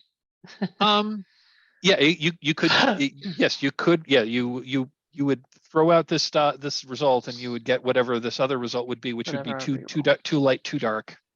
Right. Stick with it. Yeah, I think I want to stick with this. Let So, it ride. okay, Although I am curious to see what might have happened. There's always that in the back of my mind. How bad could it get? How bad can it get? Let's see. Let's play. Snake But no. eyes. Ugh. Yeah, I get a bunch of ones, and the only die that's 6 is the The dark die, right? Dark die, yeah. okay, so yeah, your spell goes off and it leads you to, there is like, what does that look like when you cast this ritual? Well, she just kind of does this weird hand thing, like the Scarlet Witch in the Marvel movies. All this, and then just kind of like this glittering. It doesn't like come out of her fingers. It just kind of appears and fills itself in the direction where she's headed. Nice. Okay. So it's just a matter of following it and just reeling in the thread, kind of. Okay, yeah, so there's so it does lead you into the back room, and yeah, part of the ceiling has come down, and the thread is telling you that the valuable thing is that basically it's at the bottom of this pile. Well, you guys want to help me start digging? And whatever my magic was leading me to, it's here under all this. It just kind of starts using her staff to lever up some of the pieces that would be leverable with Okay. a stick. I don't think we need to roll here. It's gonna take you like half an hour or so to like dig through here to find whatever it is you were doing. Are you gonna do this on your own, or does are you gonna do this on your own, or does I have asked them for rest help. of you, So. the rest of you gonna roll go do my some? eyes so hard you can hear it, but I'm still gonna go help. Revel will get in there and get dirty. Yeah. Okay. Your character like 16 or something, Yeah, exactly. Ah. But yeah, I'm gonna go help. Okay. So yeah, so the four of you are working together. You dig through this pile of rubble, and at the underneath the remains of a bed, you find a rusty iron box, and inside the box you find two things. First, you find a small sack of coins that is worth 2 gold. Yeah. Oof. And the other thing you find is a letter. And it is it's a correspondence from a villager here to his lady love back in the capital city of Ambaret. And it's like 100 years old. It's got a date. It's perfectly legible. Right. You're thinking this to a collector, or to either the collector or the heirs of, or to the descendants of whoever it is addressed to. This might actually be worth something. Okay. So you can put, like 100-year-old love letter in your found equipment, but you also find a sack of coins that's just worth 2 gold. So that's just Nice. straight up 2 gold. Thank you, folks. And as you were dusting yourself off from finding this, you hear it's kind of like half a caw from a crow and half a croak from a frog from above you. Slowly look up. Yeah, I'm looking up. Is it like, it sounds like it came from inside the building we're in? Coming from inside the house. Yeah, I mean, like I said, like the the ceiling had partially collapsed, and that's what you were having to like bury under. Perched on like the edge of the wall that's kind of like open up to the sky, there is a large. I mean large. This thing's like this thing's like 4.5 to 5 feet tall. There's a large crow. Well, at first you thought it was a crow. It's a black bird, black bird with a big black beak with red glowing eyes. It goes again, kind of half croak, half caw, half croak. But We where were warned it's about you. but where its feet should be are tentacles.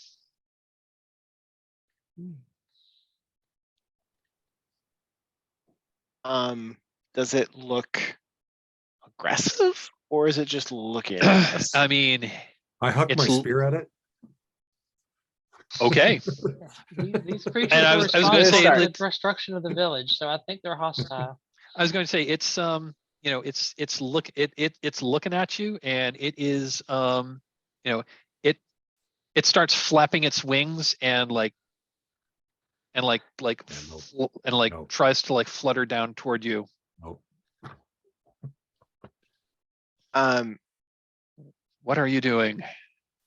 I'm gonna step forward and say, hold on. We don't want to fight. I'm gonna say it to it. Okay. You say that to the thing? Yeah, I like step in front of Talia and I put We myself come in in front, like peace. towards the thing. I'm like, we don't want to fight. I'm gonna say this to this thing. Oh, I love this character. I don't know. It's a voice that can happen. It's fine. That may be slightly unhinged. Very much like Got the it. guys at Independence Day all welcoming the aliens. Like, yay, hey. I'm imagining Mars Attack. I'm imagining right. Mars We come in Attacks. peace. Like, we come in peace. We come in peace. Yeah, exactly. Half expecting that, but also Yeah, trying. you know, I like it. I'm going to tell you. I'm just going to tell you right now. This thing is clearly hostile. Good. Uh, My Yeah, I will actually push Cab out of the way and huck my spear at it. Okay, so it sounds like we're going to have a combat roll. Sure. yeah. So who is engaging in combat? I will. Okay. I suppose. So that's right. I am going Erica, to. you weren't here last time for the combat roll, and Okay. I think, and given time, I think we're going to have a combat roll. We're going to resolve the combat, and I think we'll see if we can maybe have one more scene, but we're getting Yeah, pretty close to time. I'm at 3 gold, which is my burden, so I can cut and run. Me too. Me too. Yeah. Revel, how are you? Is anybody not? Yep. Yeah. Yeah. I've got. I can turn in a hunt token, and then with my loot, I could just meet my burden. Okay.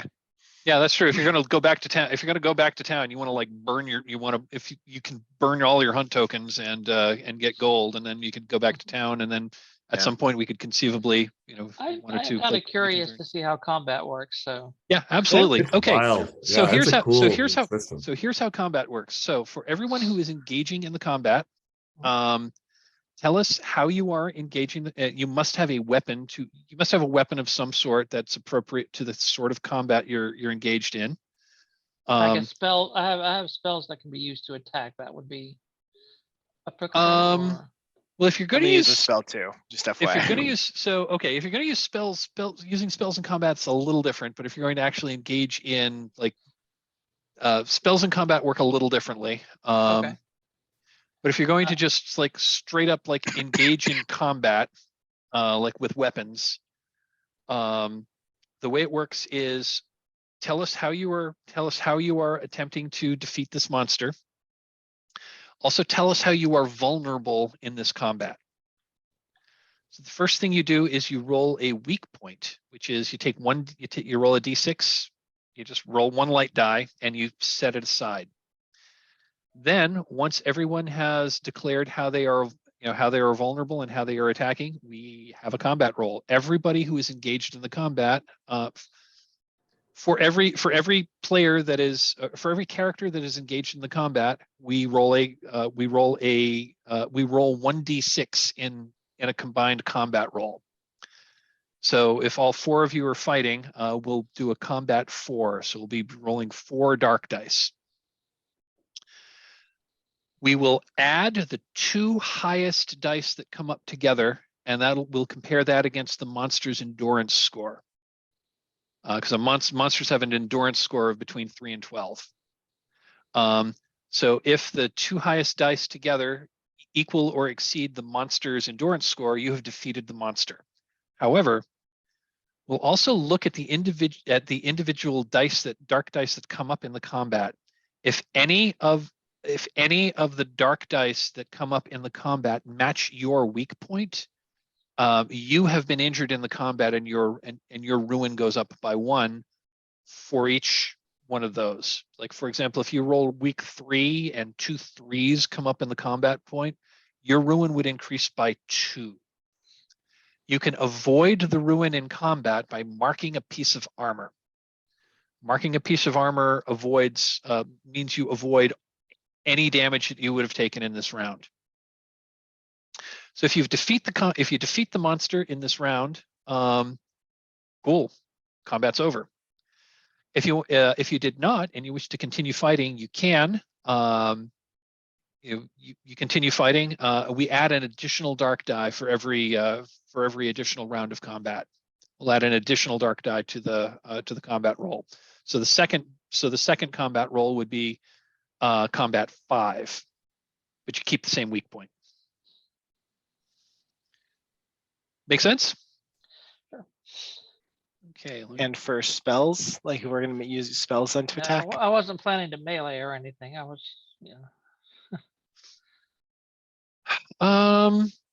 There's a couple of ways we can do spells. If you've got spells that seem to more or less do that can basically like do damage, I would allow you to. I'd allow you to just. I mean, there's 2 ways to approach it. One is you can do a risk roll to cast a ritual, and if successful, that would reduce the monster's like endurance for the rest of the combat by 1. Alternatively, if you wish to like just be casting spells in combat, we can just call that part of the combat roll. The former is a little more flavorful. The latter is a little more direct, and given time, might want to go that way. Yeah, because I have medium. Surface thoughts of nearby creatures enter and overwhelm a target, and I also have bind to hold a person or animal in place. Okay. So they don't really do damage or anything, but they can have an effect. I was going to say they can certainly have an effect in combat. So I'm going to say instead of doing the normal risk roll for a ritual, if you want to say you are contributing to the combat by trying to throw spells at it, right. I think just for sake of ease, I think we'll just consider that. Okay. We'll just consider that as part of the combat roll. All right, cool. I'm good with that. Okay. So if everyone is, let's go around the table. So Talia, how are you engaging this combat, and how are you vulnerable?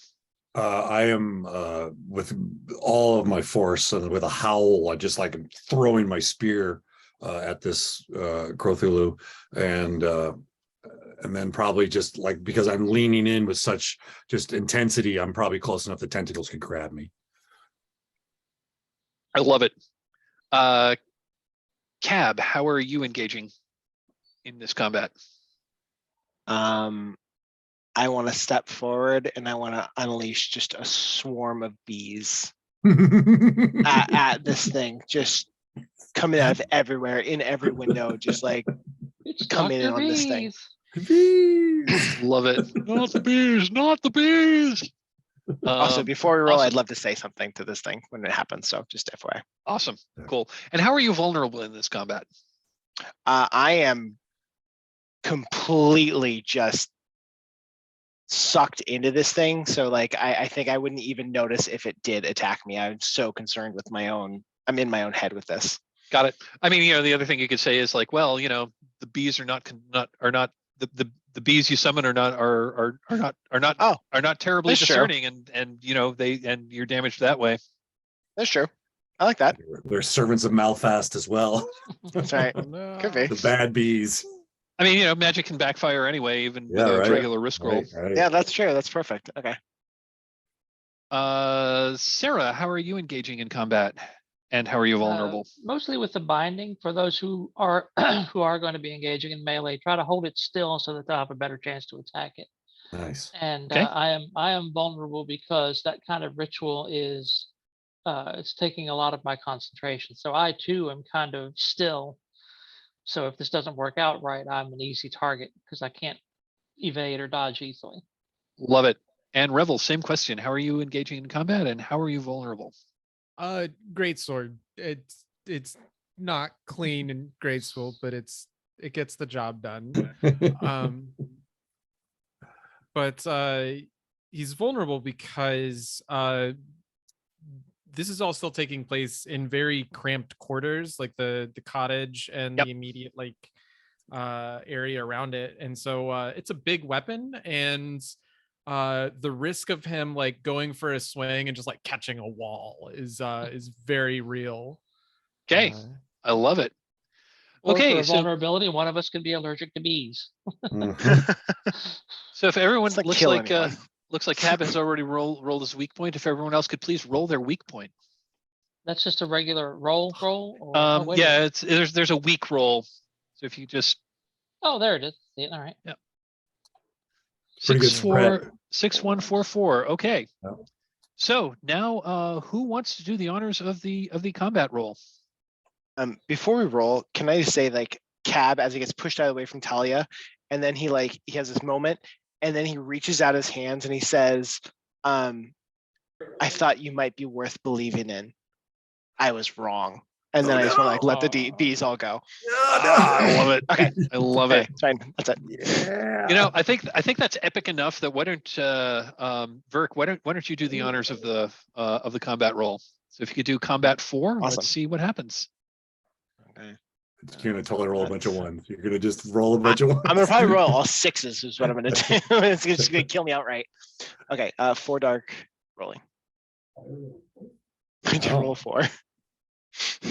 Okay, you did roll a 4. So both Revel and Sarah do take damage in this combat.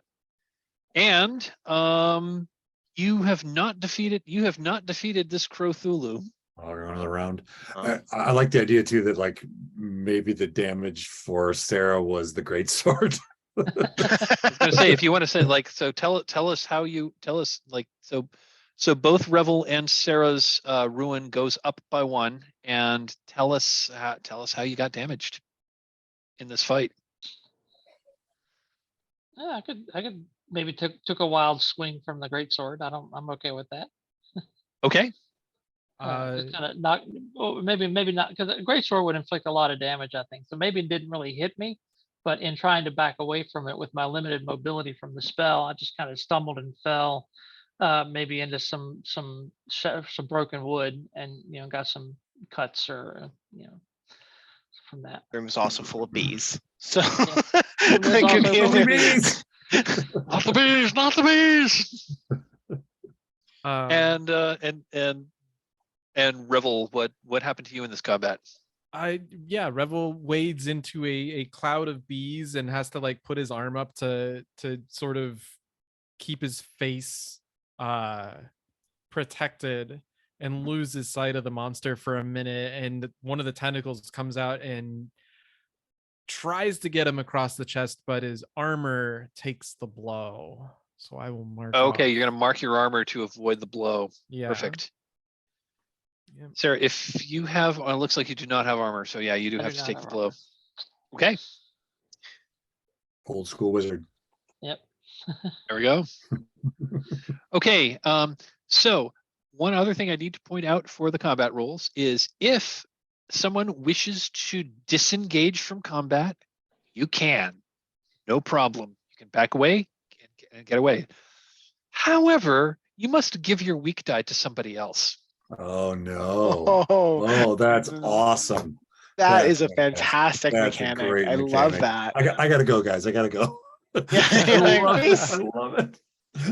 Enjoy my Screw weak your die. neighbor. Yeah. I'll stick around. I'm good. Yeah, right. Okay, everyone's sticking around. Okay, so kind of more of the same, I guess. Is anyone changing tactics? Everyone Just does- because we're close to, I would like to kind of like buckle down hard and use I'm going to just use my ritual to disorientate. I'm actually Okay. going to do a ritual, like a risk roll. Just go for it. Oh, okay. You're gonna want to try to. That would be me leaving the combat, though, wouldn't it? I just haven't used my whale. I thought it'd be kind of fun just to howl like with. If you would like, I mean, the way we were doing magic with the other characters is Okay, if you let's just want do it to, as if a you want to, if combat. like we'll just continue with the combat, but that's what you're doing instead of Yeah, so like, well, I mean, you already like now threw that away I've your spear, so thrown my spear, I'll pull out my dagger and then I'll just howl and like just leap at this thing, try to grab it and start stabbing it. I love it. I love Grab it. and stab. Okay, Cab, are you continuing to like try to control your bees, or you're gonna do something different here? No, definitely. I'm gonna be like swirling. I'm trying to get him to like coalesce on this thing even more. The Awesome. beekeeper. And Sarah, same to you. Are you continuing to like try to continue Yeah, with your spell, or Yeah. Yep. okay, awesome. Okay, sounds like we're gonna do a combat 5. Not it. Anyone who'd like to roll? I'm gonna let Talia do it. She's the one pressing it. All right, Pressing go the for it. combat. You good So with that? Talia, here we go. How many Okay, how Curt, many do ones it. can I roll with 5 yeah, dice? so let's do a Wow. combat 5. There we go. Nice. Wow. Oh, let's see. Did anyone's week come up? Mine did. Mine did. Yes, Yeah. Yep. Okay, So you is have it only the ones that are rolled? Like, is it all the ones that are rolled, or is it just the 2 highest that count towards the ruin? what counts toward the endurance is we're adding the 2 highest. No. Sorry, versus the the ruin. monsters.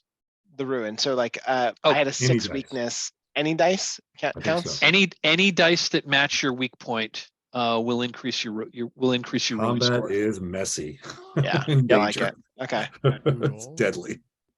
So yeah, so it looks like Cabs is going up, and who had the one?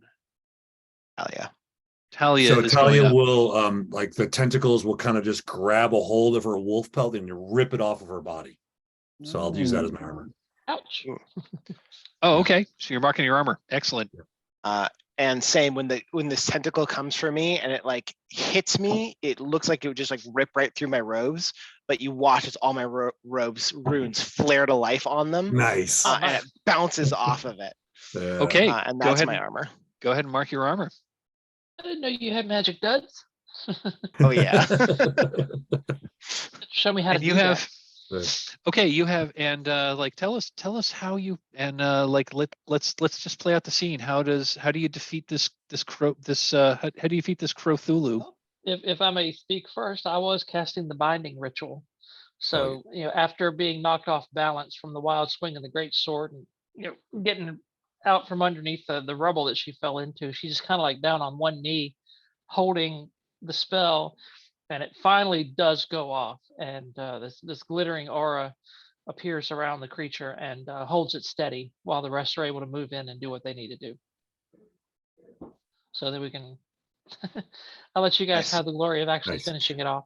I like that, and especially why it's being held down. Like finally, the bees are able to like get purchase, and they just start like going at this guy, this thing, and start like going in its beak and its eyes, and it's like glowing eyes, and it's just like just everywhere, all over this thing. I love it. Okay, you have defeated this Oh, creature. we're not gonna hear how Talia and Revel did. Oh, I'm sorry. Yeah, I want to hear their end too. Like, Yeah, this is, like, absolutely. our thing. Yeah, absolutely. What does that look like? Revel. Revel finally gets a breakthrough from the bees. They finally seek onto their target, and he's able to like wave them off of his face. Gets a sees this thing clearly and sees it wrapped up, and brings the greatsword up over his shoulder and just hikes it straight down into the ground. Nice. I love it. And then there's just a moment where Talia just lifts up its severed head and there's just bees swarming all around it. And she's got the knife in her hand. It's just covered in stuff. Covered in kind of like black ichor. This thing doesn't have blood. Yeah. Okay, you have defeated this monster. You now get to attempt to loot it, including like harvest stuff from it. Right, So now we're gonna have a gold roll. Kick open the door and loot the room. Oh wait, that's much. So yeah, this is a gold roll. Okay. This creature had endurance 8. So the way the treasure round works is someone will make a gold roll.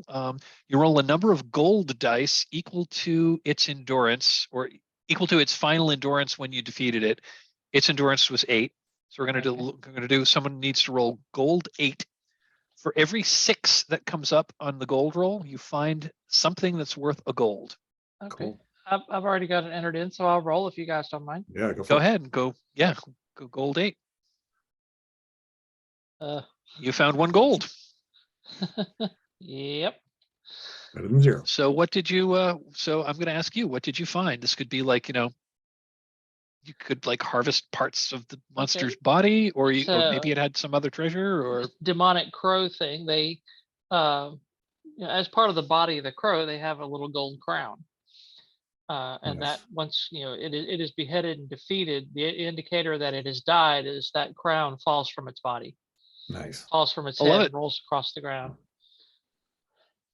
I love it. So whoever needs gold can have it. I'm at 3 and my burden is 3, so I'm good. So if somebody else Yeah, I'm wants good it, too.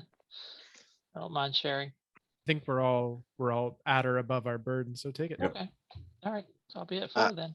I'm gonna walk forward. I know it's not worth anything or whatever, but I'm gonna pull one of like the biggest feather I can like find on this thing. Uh-huh. Nice. I'm gonna pull it out of it, and I'm gonna take it. I'm gonna look at it, and I'm gonna put it in my collar, where my thing used to be, but now it's a black feather. You got a black demon crow feather instead of your clerical collar. I love it. Nice. That's metal, man. We are playing more pork. You snuck that in on us, didn't you, Mike?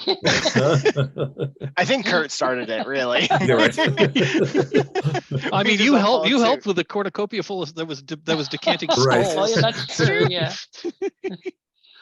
So we are at time. That was great. It looks like everyone can meet their burdens. So like there's a demon here, and maybe it's like you got enough treasure. Maybe it's time to beat feet. If anyone would like to, I would recommend, if you're going to leave, that if anyone still has hunt tokens, you trade them in for.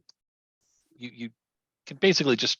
I mean, at this point, for time, you can pretty much just trade it in for gold. Okay. I have 1 hunt token, so I'll do that. That puts me at 5 gold. Okay. Should we then all of our found equipment that was worth gold, just turn that into a gold number then? It's up to you if you Okay. want to. I mean, because we're good. Basically, you're going to go back to town. You're going to sell stuff. If there's any of the things that you want to keep for whatever reason, you certainly can. And then when you get back, you subtract your burden from the gold total that you have? Correct. Okay. You subtract burden from your gold total. Okay. And then that tells you how much gold you have left. And then we would, if we had time, we'd go into the downtime rules, where there's stuff you can do there's stuff you can spend gold on. We don't have time for that. If we were to, reconvene this group at some point in the future, which I would be happy to, because I've had a ball playing with all of you. I would love to reconvene this group at some point in the future, but we'll see. Scheduling being the bitch that it is. Yeah, especially coming so up on the holidays and such. Exactly. The holidays are fast upon us. But yeah, there's a downtime phase where first you have to meet your burdens, and then if you have anything left, there's various things you can spend gold on. And then once you've done spending gold, anything you have left you can stick in your hoard. And then once you've accumulated 50 gold in your hoard, you can retire your character to safety. I've never seen that happen, but it's possible. I have heard of it happening. I've heard of it happening. There are rumors of heroes surviving. I'll tell you right now, Cap's not making it to 50 gold. No, he's not either. On a roller coaster ride straight to hell. Right. So this was trophy gold, folks. Sorry we thank didn't you. get to the Yeah, sorry we didn't get to the Fun. total conclusion, but I had a blast. So Well, this it's is fun. this It's is a a lot nice of fun. taste of how this Thank game you for, goes. Thanks for running. Yeah. Yeah, I I really had a- appreciate Mike. Fan. I had a Hopefully someday blast. I will get to return the favor with the Savage Yes. Worlds game. I would love to give Savage Worlds another try. Tried like it to give once. you- You I'd probably like to played give you a something good lighthearted like a experience for Savage superheroes game Worlds. or something. I am working on a drift of on a hack of Trophy Gold. I'm I'm calling excited. Echoes I'm of the excited for Void, that. and it's Yeah. a sci-fi horror game. That sounds great. Ooh, I'm Yeah. hoping we're going to have a version ready for January. In fact, I think I'm going to throw a 4-game series on the Gauntlet calendar to force myself Nice. to actually finish writing the damn thing. Right. Yeah, give yourself. I've heard that's supposed to work. Give yourself a deadline. Deadline. Right. That, I've you know, heard that's once- supposed to once- work. I like that. Once it's yeah, once you have the deadline written down, you're like, well, I've Right. got to be done by then. So let's do it. Right. So. Closing in. Do you Nice. folks have a few minutes remaining? I'd like to stop the recording and do a little debrief Sure. if you've got time. I know we're over time, but I've got a little Good. time. Yeah. Okay. Well, I'm going to end the recording. Thanks everyone for Bye, everyone. thanks everyone for watching. Bye.